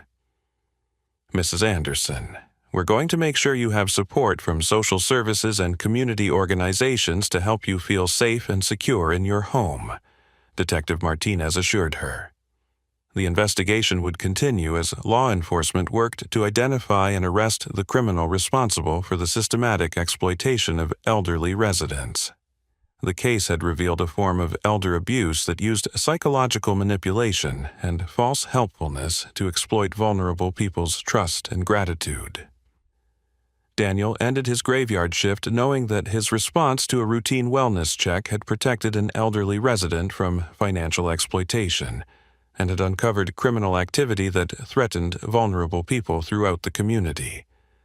The mysterious visitor who had seemed like a guardian angel helping an isolated elderly woman was actually a predator who used helpful behavior to mask criminal intentions. The graveyard shift had revealed that even seemingly benevolent behavior could conceal dangerous criminal activity when it was used to exploit vulnerable people's trust and need for assistance. In the quiet residential neighborhoods that Daniel patrolled during his overnight hours, other elderly residents living alone might be receiving similar helpful visits from criminals who used false concern and beneficial actions to gain access to homes and personal information for exploitation purposes. The darkness that emerged during the graveyard shift included predators who understood that the most effective way to exploit vulnerable people was to make them grateful for the very actions that facilitated their victimization. Margaret Anderson's case had revealed that some of the most dangerous criminals were those who appeared to be the most helpful and caring.